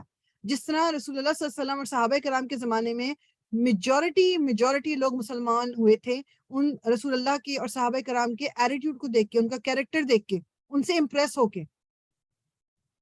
اب ہم کیا کرتے ہیں, ہمارے ایٹیٹیوڈ ایسا ہے کہ لوگ کہتے ہیں نہ بھائی مسلمان تو نہ ہی ہو تو بہتر ہو, کہ یہ تو مسلمان تو اس طرح کے ہوتے ہیں. دنیا کی کوئی خرابی ہے اس کا ایک نام لے دیں لسٹ میں, کون سی ہے جو مسلمانوں میں نہیں موجود, جبکہ we were supposed to be the one جو لوگوں کو دکھائیں کہ سچ بولنا کیا ہوتا ہے, محنت کرنا کیا ہوتا ہے, ایک دوسرے کی مدد کرنا کیا ہوتا ہے, اللہ تعالیٰ کی بتائی ہوئی بات کو فالو کرنا کیا ہوتا ہے. یہ we were supposed to do that as a Muslim. یہ اور ہم نے اتنا ہی الٹا کر دیا کہ اب لوگ ہمیں دیکھ کے کہتے ہیں کہ اگر اسلام یہ ہے تو مجھے مسلمان بننا ہی نہیں ہے. دس از سم تھنگ, یہ مجھے اور آپ کو بہت کوشش کرنی ہے کہ اپنے آپ کو. اچھا, اس کے بعد یہ کہ ایک ہمارے اندر یہ بھی بہت بڑی بات ہے کہ ہم بیٹھ کے بس یہی, جس طرح جو میں بھی بات کر رہی ہوں نا, میں تو آپ کے ساتھ اپنا ایک ڈسکشن کے دوران بات کر رہی ہوں, جو کلاس ہے یہ جو بھی ہمارا ٹاپک ہے, لیکن ہمارے اندر یہ عادت بھی بن گئی کہ ہم جب جمع ہوتے ہیں تو بیٹھ کے بات کریں, پتہ نہیں مسلمانوں کا تو حال ہی, تمہیں پتہ ہے دیسی لوگوں میں تو میں رہنا بھی نہیں چاہتی, مسلمانوں سے میں دور رہنا چاہتی. ہمارے اندر یہ بھی ایک بہت عادت ہوگی بیٹھ کے ہر وقت برائی کرتے رہنا. تو یہ جو مسلمان ہیں, یہ جو مسلمان قوم ہے, جو یہ دیسی ہیں, یہ میرے اور آپ جیسے لوگوں سے ہی مل کے بنے ہوئے ہیں نا. میں اپنے آپ کو کیسے الگ کر سکتی ہوں ان سے؟ کیا میرے اندر کوئی خرابی نہیں ہے؟ میں اپنے آپ کو تو پرفیکٹ سمجھ کے لوگوں پہ پن پوائنٹ کر رہی ہوں. میں کبھی کسی سے جھوٹ نہیں بولتی, میں کبھی کسی کو چیٹ نہیں کرتی, میں کبھی کسی کے ساتھ زیادتی نہیں کرتی. میں اپنے گھر والوں کے ساتھ میرا ایٹیٹیوڈ کیا ہے, بچوں کے ساتھ, اپنے ماں باپ کے ساتھ, اپنے شوہر کے ساتھ, ہاؤ ڈو آئی بہیو. نہیں, مگر میں دودھ نہیں پتا ہے, آج کل تو مسلم امہ کا حال بہت برا ہو گیا ہے. میں تو کہتی ہوں کہ جب گھر لینا تھا ہم نے تو وہاں دیسی نہ ہو ارد گرد میرے. Why you are one of that desi, I am one of that desi. No metre کتنا عرصہ ہمیں گزر جائے یہاں رہ کے, ہم دیسی ہیں. اور آئی ایم پراؤڈ کہ ہم مسلمان ہیں. پراؤڈ ان دا سینس کہ اللہ تعالیٰ کی کتنی بڑی نعمت ہے کہ اس نے ہمیں مسلمان پیدا کیا ہے, ورنہ پتہ نہیں ہم کیا کر رہے ہوتے. تو باقیوں کو چھوڑ دیں, اپنے اندر اچھی عادتیں ہم نے پیدا کرنی ہے کہ لوگ مجھے دیکھ کے کم از کم لوگوں کو یہ پتا ہو کہ یہ مسلمان ہیں, تو اسلام کے بارے میں جانوں کہ بھائی اسلام کیا ہے, اگر وہ کسی کو اتنا اچھا بنا سکتا ہے.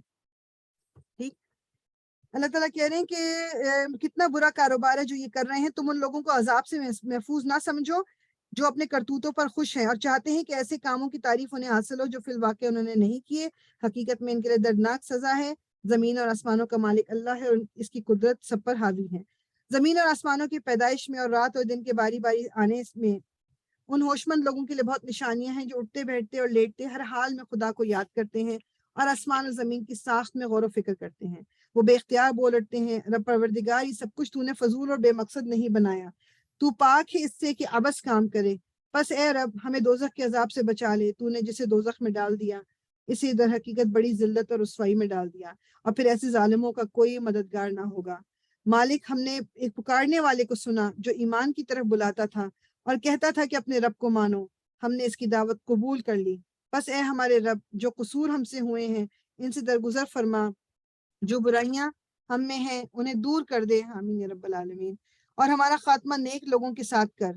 خداوند, جو وعدے تو نے اپنے رسولوں کے ذریعے سے کیے ہیں ان کو ہمارے ساتھ پورا کر, اور قیامت کے دن ہمیں رسوائی میں نہ ڈال. بے شک تو اپنے وعدے کے خلاف کرنے والا نہیں. یہ تمام آیتیں جو یہ میں نے آپ کو پہلی جو آیا نمبر 190 2 سے لے لیں, 192 سے لے کر یہ 194 تک یہ دعائیں ہیں. جواب میں ان کے رب نے فرمایا, میں تم میں سے کسی کا عمل ضائع کرنے والا نہیں ہوں, خواہ مرد ہو یا عورت, تم سب ایک دوسرے کے ہم جنس ہو. لہٰذا جن لوگوں نے میری خاطر اپنے وطن چھوڑے اور میری راہ میں اپنے گھروں سے نکالے گئے اور ستائے گئے اور میرے لیے لڑے اور مارے گئے, ان کے سب قصور میں معاف کر دوں گا اور انہیں ایسے باغوں میں داخل کروں گا جن کے نیچے نہریں بہتی ہوں گی. یہ ان کی جزا ہے اللہ کے ہاں, اور بہترین جزا اللہ ہی کے پاس ہے. اے نبی, دنیا کے ملکوں میں خدا کے نافرمان لوگوں کو کی چلت پھرت تمہیں کسی دھوکے میں نہ ڈالے.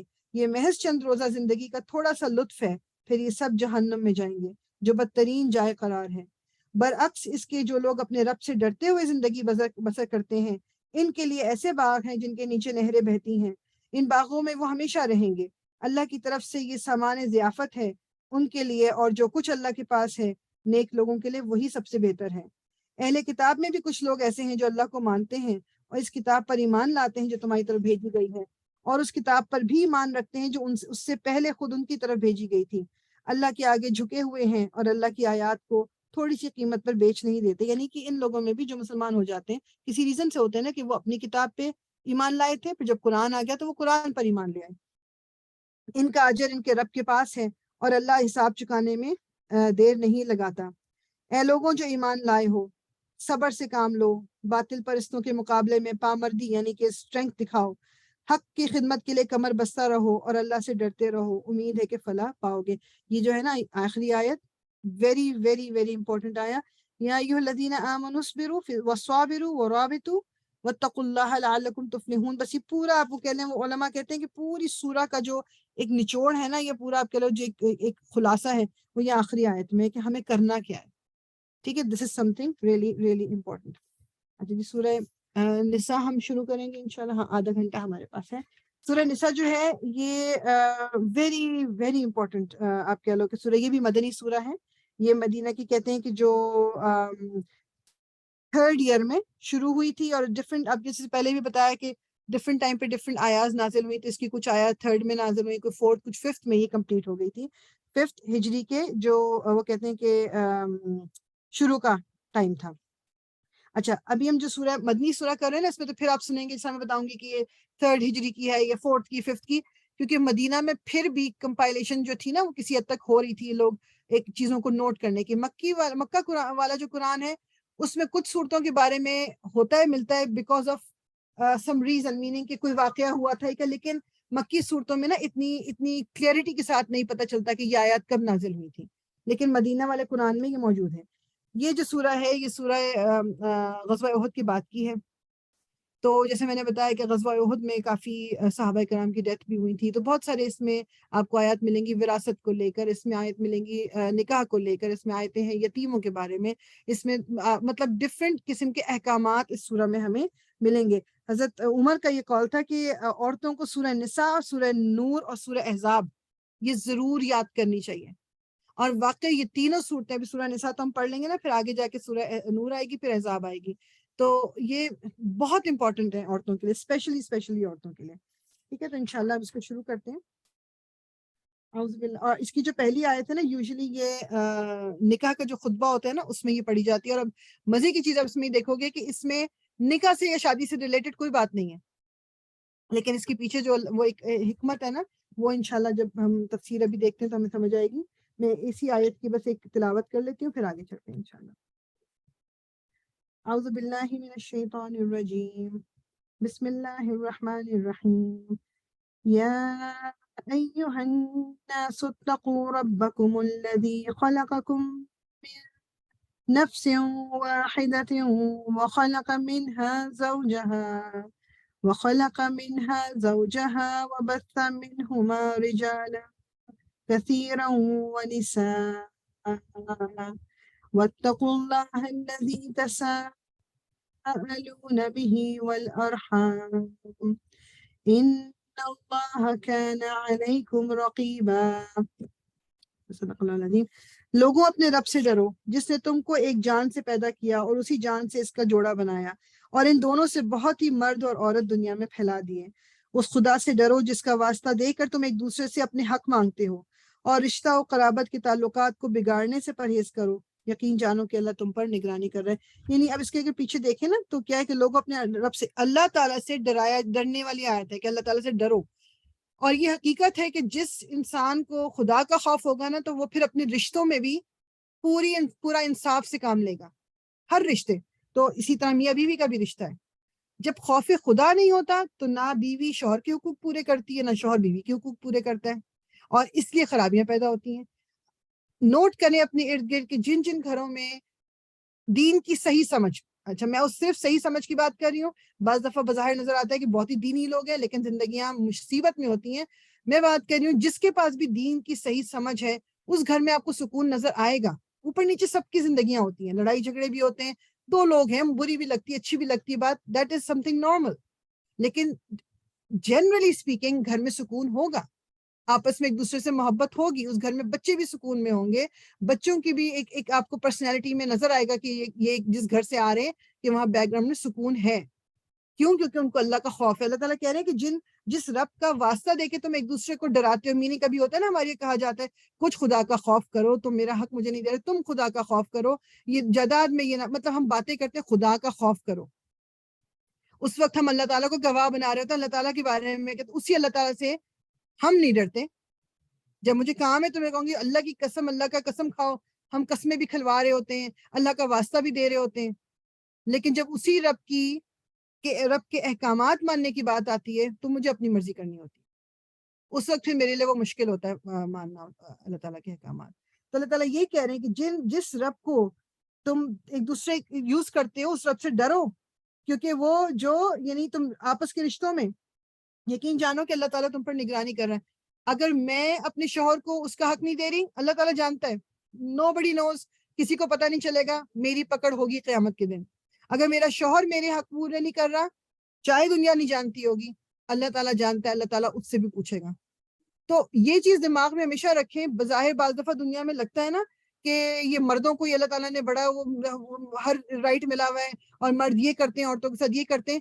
دنیا میں ایسے مرد چھوٹ بھی جائیں, ان کو کوئی کچھ کہہ بھی نہیں رہا, ان کی زندگی بھی بدل, آخرت میں جو پکڑ ہونے والی ہے نا ان کی, وہ ان کا شاید اندازہ بھی نہیں ہے. اسی طرح دونوں سائڈ پہ بولوں گی, جو بیویاں ہیں جو دنیا میں زندگی اجیرن کر کے رکھتی ہیں اپنے شوہروں کی, اور دنیا کو بظاہر پتہ نہیں ہوتا, اور وہ شوہر بھی بیچارہ مجبوراً پتہ نہیں کبھی بچوں کی وجہ سے کبھی خاندان کی وجہ سے وہ کچھ نہیں کر رہا, ان کو بھی یہ سوچنا چاہیے کہ اللہ تعالیٰ دیکھ رہے ہیں ان کو, اور اللہ تعالیٰ کو ان کو جواب دینا پڑے گا. اور پھر میں اور آپ سوچ لیں کہ کیا ہماری ایسی کیپیسٹی ہے کہ ہم اللہ تعالیٰ کو جواب دیں کسی چیز کا, اللہ کے آگے کھڑا ہونا. تو بیسیکلی دس از وائی مجھے بھی اور علماء بھی کہتے ہیں کہ یہ بیسیکلی اس آیت میں یہ ہے, اس لیے یہ نکاح کے اس میں کہ یہ ریمائنڈر ہے کہ کیا کرنے جا رہے ہیں, کیا ایک عہد ہے نا, نکاح تو صرف ایک عہد ہے, ایک وعدہ ہے. یتیموں کے مال ان کو واپس دے دو, اچھے مال کو برے مال سے نہ بدلو, اور ان کے مال اپنے مال کے ساتھ نہ ملا کر کھا جاؤ, یہ بہت بڑا گناہ ہے. اگین یتیموں کا ذکر کیوں ہے؟ جسے میں نے بتایا کہ بیک گراؤنڈ میں غزوہ احد کے بعد اب جتنے 70 لوگ جو مارے گئے تھے, شہید ہوئے تھے, ان کی اولادیں پیچھے رہ گئی تھیں, ان کی بیویاں, ان کی بیٹیاں, بیٹے, تو اب جائیداد بھی تھی, تو اب کیا کریں؟ تو اللہ تعالیٰ کچھ احکامات دے رہے ہیں. اگر تم یتیموں کے ساتھ بے انصافی کرنے سے ڈرتے ہو تو جو عورتیں تم کو پسند آئیں ان میں سے 2-2, 3-3 یا 4-4 سے نکاح کر لو. میننگ کہ اب کوئی بچیاں بھی یتیم ہو گئی ہیں, اب تمہارے گھر میں وہ رہ رہی ہیں, اب تمہیں لگ رہا ہے کہ تم سے کوئی خرابی, کوئی غلطی کچھ نہ ہو جائے, تو بے شک 1 سے 2 سے تمہیں پسند آ گئی, تو اب یہاں پر پتہ چل رہا ہے کہ جی 4 سے نکاح کر لو, کہ 4 کا جو ایک نمبر ہے, جو فگر ہے کہ 4 الاؤڈ ہیں, ٹھیک. لیکن اگر تمہیں اندیشہ ہو کہ ان کے ساتھ عدل نہ کر سکو گے تو پھر ایک ہی بیوی کرو, یا ان عورتوں کو زوجیت میں لاؤ جو تمہارے قبضے میں آئی ہیں. بے انصافی سے بچنے کے لیے یہ زیادہ قرین ثواب ہے. یعنی اس ٹائم پہ یہ ایک نارمل پریکٹس تھی, اور جو اس وقت کے حساب سے لاؤ تھی کہ جی کنیزیں جو ہیں, کہ اگر تم نے کنیزوں سے رشتہ تعلق قائم کرنا ہے تو ان سے کر لو. مطلب اپنے آپ کو دیکھیں, شادی کیوں ضروری, کیوں کہا گیا ہے کہ جب بچے جوان ہوں تو ان کی شادیاں کرو. ایک نارمل ریکوائرمنٹ, فزیکل ریکوائرمنٹ ایک انسان کی, اسپیشلی مردوں میں یہ چیز اللہ تعالیٰ نے ایک نیچرل رکھی ہے چیز. تو جب انسان کو حلال طریقے سے وہ بات نہیں ملے گی تو وہ حرام کی طرف جائے گا. تو یہ جو الاؤ کرنے کا بھی جو ایک مقصد ہے وہ یہی مقصد ہے. تو اس وقت تو کنیزیں بھی الاؤڈ تھیں, یہ اب کی بات نہیں ہے, ٹھیک ہے, ابھی کنیزوں کا کوئی کانسیپٹ نہیں ہے. اس وقت کنیزیں اللہ تعالیٰ کہہ رہے ہیں کہ اگر تمہیں لگتا ہے کہ تم 4 بیویاں کر کے تم ان میں انصاف نہیں کر سکو گے تو پھر ایک ہی کرو, اور اپنی جو ان عورتوں کو زوجیت میں لے آؤ جو کنیزیں ہیں. یہ اللہ تعالیٰ کہہ رہے ہیں زیادہ بہتر عمل ہوگا. اور عورتوں کی مہر خوش دلی کے ساتھ فرض جانتے ہوئے ادا کرو. البتہ اگر وہ خود اپنی خوشی سے مہر کا کوئی حصہ تمہیں معاف کر دے تو اسے تم مزے سے کھا سکتے ہو. یہ مہر کو لے کے بھی ہمارے یہاں بہت بڑے وہ ہیں. مہر ایک عورت کا رائٹ ہے. نکاح کے ٹائم پہ she has to be given that مہر.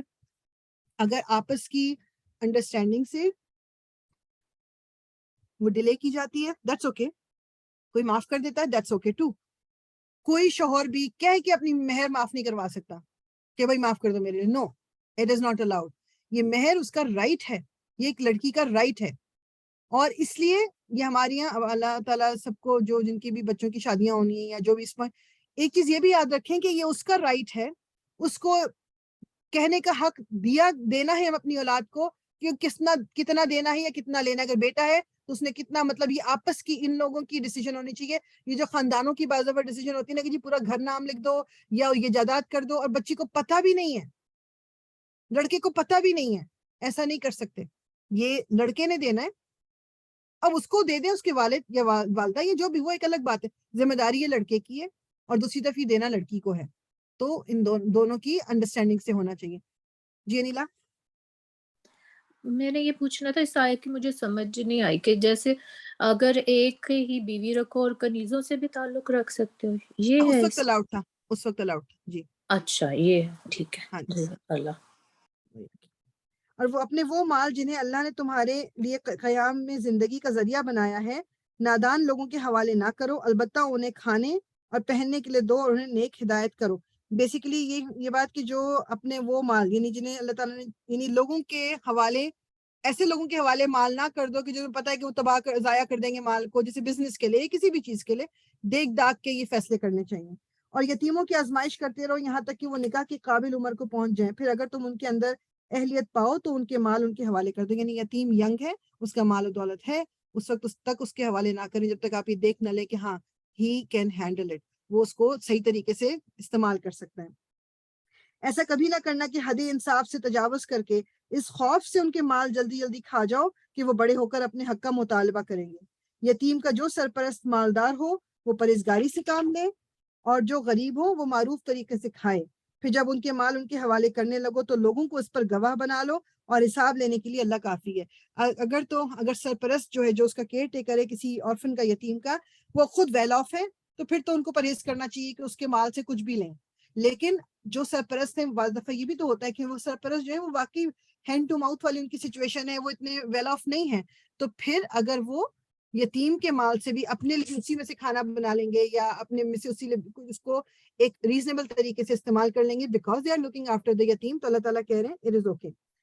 مردوں کے لیے اس مال میں حصہ ہے جو ماں باپ اور رشتہ داروں نے چھوڑا ہو, اور عورتوں کے لیے بھی اس مال میں حصہ ہے جو ماں باپ اور رشتہ داروں نے چھوڑا ہو, خواہ تھوڑا ہو یا بہت, اور یہ حصہ اللہ کی طرف سے مقرر ہے. یہ وراثت کا وہ شروع ہو رہا ہے. یہ بہت امپورٹنٹ بات یہ ہے کہ یہ حصہ اللہ کی طرف سے مقرر ہے. میں اور آپ اس میں کمی بیشی نہیں کر سکتے. کبھی ہم اپنی وہ کہتے نہیں وہ بیچارہ یہ تو نہیں. آپ کو پتہ ہے کہ جب وراثت تقسیم ہونی ہے, لیٹس سے کہ جو بھی مرنے والے کے اولادیں تھیں تو ان میں سے کوئی تھوڑے سے جو ہیں وہ اسٹیبلشڈ ہیں, کچھ اسٹیبلش نہیں ہیں, تو اب لوگ کہنے نہیں ہم اپنا حصہ چھوڑ کے اسی کو دے دیں. آپ کو یہ کہا گیا ہے, ہمارا دین ہمیں یہ سکھاتا ہے, سب اپنے حصے لیں گے, اس کے بعد دے دیں جس کو دینا ہے, نو پرابلم. ٹھیک, اللہ تعالیٰ سے زیادہ ہم کسی محبت نہیں کر سکتے, ٹھیک ہے, کسی انسان سے. تو یہ بھی جو ایشو بنتا ہے, اس خیر میں اس کو ڈسکس ابھی نہیں کروں گی, لیکن یہ بھی جو ایشو ہے نا کہ جی لڑکی کا ایک آدھا کیوں ہے, لڑکے کا پورا کیوں ہے, اللہ تعالیٰ نے اس میں بھی بہت مصلحت رکھی ہوئی ہے. اور بس اپنے دل میں ہم تنگی محسوس نہ کریں, ہمیں صرف یہ بتانا ہے اپنے آپ کو کہ میرا رب جو مجھ سے اتنی محبت کرتا ہے, اور اس رب نے مجھے لڑکی بنایا ہے, تو اس نے میرا بھلا ہی سوچ کے کیا جو بھی کچھ کیا ہے, تو مجھے بس اس پہ پورا ٹرسٹ ہے. وہ میرے ساتھ زیادتی نہیں کرے گا. وہ رب جو کسی سے زیادتی نہیں کرتا, جو کہ ہمیں یہ سکھا رہا ہے جو دین کے جی نان مسلم سے بھی زیادتی نہیں کرنی, تو وہ رب مجھ سے جو کہ میں مسلمان بھی ہوں, مجھ سے کیوں زیادتی کرے گا. اپنے آپ کو یہ بتانا بہت ضروری ہے. جب تقسیم کے موقع پر کنبے کے لوگ اور یتیم اور مسکین آئیں تو اس مال میں سے ان کو بھی کچھ دے دو, اور ان کے ساتھ بھلے مانسوں کی سے بات کرو. لوگوں کو اس بات کے خیال سے ڈرنا چاہیے کہ اگر وہ خود اپنے پیچھے بے بس اولاد چھوڑتے تو مرتے وقت انہیں اپنے بچوں کے حق میں کیسے کیسے اندیشے لاحق ہوتے. بس چاہیے کہ وہ خدا کا خوف کریں اور راستی کی بات کریں. جو لوگ ظلم کے ساتھ یتیموں کے مال کھاتے ہیں در حقیقت وہ اپنے پیٹ سے آگ سے بھرتے ہیں اور وہ ضرور جہنم کی بھڑکتی ہوئی آگ میں جھونکے جائیں گے. یتیم کا مال کھانے کا بہت بہت زیادہ سخت وعید ہے. تمہاری اولاد کے بارے میں اللہ تعالیٰ تمہیں ہدایت کرتا ہے. اچھا اب جو آگے وہ آ رہے ہیں جو ڈویژنز آپ کہہ لو وراثت کی. مرد کا حصہ 2 عورتوں کے برابر ہے. اگر میت کی وارث یعنی جو مر گیا جو وصیت وراثت چھوڑ کے گیا ہے, میت کی وارث 2 سے زیادہ لڑکیاں ہوں تو انہیں ترکے کا 2/3 2/3 ملے گا وٹ ایور دا وراثت از. اور اگر ایک ہی لڑکی ہو تو آدھا ترکہ اس کا ہے. جی افشا. جی السلام علیکم فریال. وعلیکم السلام ورحمۃ اللہ. ابھی جو آپ بات کر رہی تھی فریال کہ ہم اپنی طرف سے جو ہے وہ تقسیم نہیں کر سکتے, جو اللہ نے جو حدود مقرر کی ہوئی ہم اس حساب سے کریں گے. جی تو بہت سارے لوگ جو ہے نا زندگی میں اپنی وہ پتہ نہیں ربا کر کے جو ہے وہ برابر بانٹ دیتے ہیں اپنے بچوں میں کہ بھئی تاکہ ان کی بچیوں کو بھی سیم مل جائے جو ان کے لڑکوں کو مل رہا ہے. تو کیا وہ چیز ٹھیک نہیں ہے کیا؟ اچھا اس میں یہ ہے کہ جو جہاں تک میں اس پہ اور بھی ریسرچ کر لوں گی, اس میں یہ کہ اگر اٹ آل ڈیپینڈ آن دا نیت. اگر نیت یہ ہے نا کہ جی مجھے لڑکیوں کو بھی اتنا ہی دینا ہے جتنا لڑکوں نے, تو وہ پھر اس میں تو ہو گئی خرابی, کیونکہ آپ اللہ تعالیٰ کی ڈویژن کے اگینسٹ جا رہے ہو. اپنی زندگی میں ایز اے تحفہ آپ جو کچھ بھی اپنی اولاد کو دینا چاہتے ہو, اور اس میں بھی ہمیں یہ کہا گیا ہے کہ ایک اولاد سے زیادتی نہیں کرو گے کہ دوسرے کو دے دو, تو وہ آپ کر سکتے ہو. بٹ نیت اگر یہ ہے نا کہ جی چونکہ بعد میں اس کو کم ملے گا تو پھر اس میں گڑبڑ آ جائے گی, اس میں غلط ہو جائے گا. کیونکہ ربا اکثر لوگ اسی وجہ سے کرتے ہیں کیونکہ ہبا کرتے ہبا وہ ہیں. اچھا وہ جو بھی ہے, لیکن میرے یہ کہ وہ خیال میں اسی لیے کرتے ہیں اکثر لوگ کہ بھئی کہ وہ تاکہ ہماری ہاں. بچیوں کو برابر مل جائے بچوں کے حساب سے, تاکہ بعد میں کوئی پریشانی کا باعث نہ بن سکے تقسیم. دیکھو بات یہی میں بتاؤں کہ اسی بات پہ پھر مجھے بھی یہ چیز خیال آتی ہے. میں تو حالانکہ کچھ بھی نہیں ہوں نا, تو علماء تو اپنی وہ کیا, میں تو اپنی بات کروں. آپ کے جب دماغ میں یہ آ گیا نا کہ بعد میں ان کے ساتھ ذاتی نا, تو پھر اللہ تعالیٰ کے اوپر آپ کا توکل کہاں گیا؟ جو ہونا ہے وہ اللہ تعالیٰ نے جب ایک ذمہ لیا, اس نے کہا ہے کہ تمہیں اور لڑکی کو آدھا دینا ہے, لڑکی کو دیر از اے ریزن. اور اللہ تعالیٰ مطلب اس چیز کو, جیسے فار ایگزامپل جب اب اس لڑکی کو اپنے باپ سے آدھا مل گیا, پھر اس کو اپنے شوہر کی اس میں سے 1/6 جو ہے 1/6 یا 1/8 ڈیپینڈ ملتا ہے, پھر اس کو اپنے بیٹے کے حصے میں سے بھی بیٹا ملتا ہے, پھر اس کی اوپر اللہ تعالیٰ نے ذمہ داریاں نہیں ڈالی ہوئی کہ اس نے گھر چلانا ہے یا کچھ کرنا ہے. تو اٹ آل ایڈز اپ کہ سب چیزیں اینڈ آف دا ڈے ٹھیک ہو جاتی ہیں. اب وہ جو زیادتی کرتے ہیں وہ آدھا حصہ بھی نہیں دیتے, وہ تو لڑکیوں کو دیتے ہی نہیں ہیں, وہ دیتے ہی نہیں ہیں. ایگزیکٹلی وہ اسی وجہ سے پیرنٹس exactly. پریشان ہو کے ہاں تو چاہتے ہیں کہ ہماری زندگی میں یہ چیز ہو جائے تاکہ بعد میں ہماری بچیوں کو دھکے نہ کھانے پڑے. بالکل. اور کیونکہ اکثر ہمارے معاشرے میں یہی ہوتا ہے کہ Yes. ان کو نہیں ملتا اور جی کورٹس کے چکر میں تو بیچاری وہ مطلب بوڑھی ہو بالکل. جاتی ہے, ان کو کچھ نہیں ملتا. اور یہ اتنی سخت وعید ہے ایسے لوگوں کے بارے میں جو یہ زیادہ کچھ کرتے ہیں. یہ تھوڑا بہت ہم سورہ بقرہ میں بھی پڑھا, اس میں بھی آیا کہ یہ الاؤڈ ہی نہیں ہے, کسی صورت الاؤڈ نہیں ہے. تو اس لیے اللہ تعالیٰ بس آگے محفوظ رکھے سب کو. یہ ہوتا ہے, بالکل ہوتا ہے. یہ اللہ تعالیٰ عقل شعور دے ہمیں. آمین آمین آمین آمین. اگر میت صاحب اولاد ہو تو اس کے والدین میں سے ہر ایک کو ترکے کا 6واں حصہ یعنی 1/6 ملے گا پیرنٹس کو, اگر اولاد ہے مرنے والے کی. اگر وہ صاحب اولاد نہ ہو اور والدین ہی اس کے وارث ہوں تو ماں کو 3واں حصہ دیا جائے گا. اب آپ یہاں پھر دیکھ لو, اب اولاد اگر نہیں تھی مرنے والے کی تو ماں کو 1/3 ملے گا, باپ کو پھر بھی 1/6 ملے گا. ٹھیک ہے, تو یہاں بھی ماں کو زیادہ مل رہا ہے. اگر میت کے بھائی بہن بھی ہوں تو ماں 6 حصے کی حقدار ہوگی. یہ سب حصے اس وقت یہ حصے جب نکالے جائیں گے جب وصیت جو میت نے کی ہو پوری کر دی جائے اور جو قرض اس پر ہو وہ ادا کر دیا جائے. پہلے کیا ہوگا, پہلے قرض ادا کیا جائے گا. مرنے والے پہ اگر کوئی قرض تھا تو پہلے وہ نکالا جائے گا سائڈ پہ. پھر 1/3 کا الاؤڈ ہے مرنے والے کو کہ وہ کوئی وصیت کر کے جا سکتا ہے کہ 1/3 میں سے جی اس کو دے دو اس کو دے دو. وہ 1/3 بھی پہلے کر لیا جائے گا. اس کے بعد جو بچے گا اس میں سے وراثت تقسیم ہوگی. اچھا جو 1/3 ہے مرنے والا, وہ 1/3 میں سے کسی ایسے کو نہیں دے کے جا سکتا جس کا آلریڈی وصیت میں حصہ ہے, جس کو آلریڈی وراثت میں ملنا ہے. یہ 1/3 وہ کوئی اور ہوگا جس کا وراثت میں حصہ نہیں ہے. ٹھیک ہے. اچھا جو تم نہیں جانتے کہ تمہارے ماں باپ اور تمہاری اولاد میں سے کون بلحاظ نفع تم سے قریب تر ہے. یہ حصے اللہ نے مقرر کر دیے ہیں اور اللہ یقیناً سب حقیقتوں سے واقف ہے اور ساری مصلحتوں کا جاننے والا ہے. یہ بس مجھے اور آپ کو اپنے دماغ میں دل میں بٹھا لینا ہے کہ اللہ تعالیٰ سب جانتے ہیں, میں کچھ نہیں جانتی. اور تمہاری بیویوں نے, ابھی پہلے تھا مردوں کا, اب تمہاری بیویوں نے جو کچھ چھوڑا ہو اس کا آدھا حصہ تمہیں ملے گا. اور اگر وہ بے اولاد ہو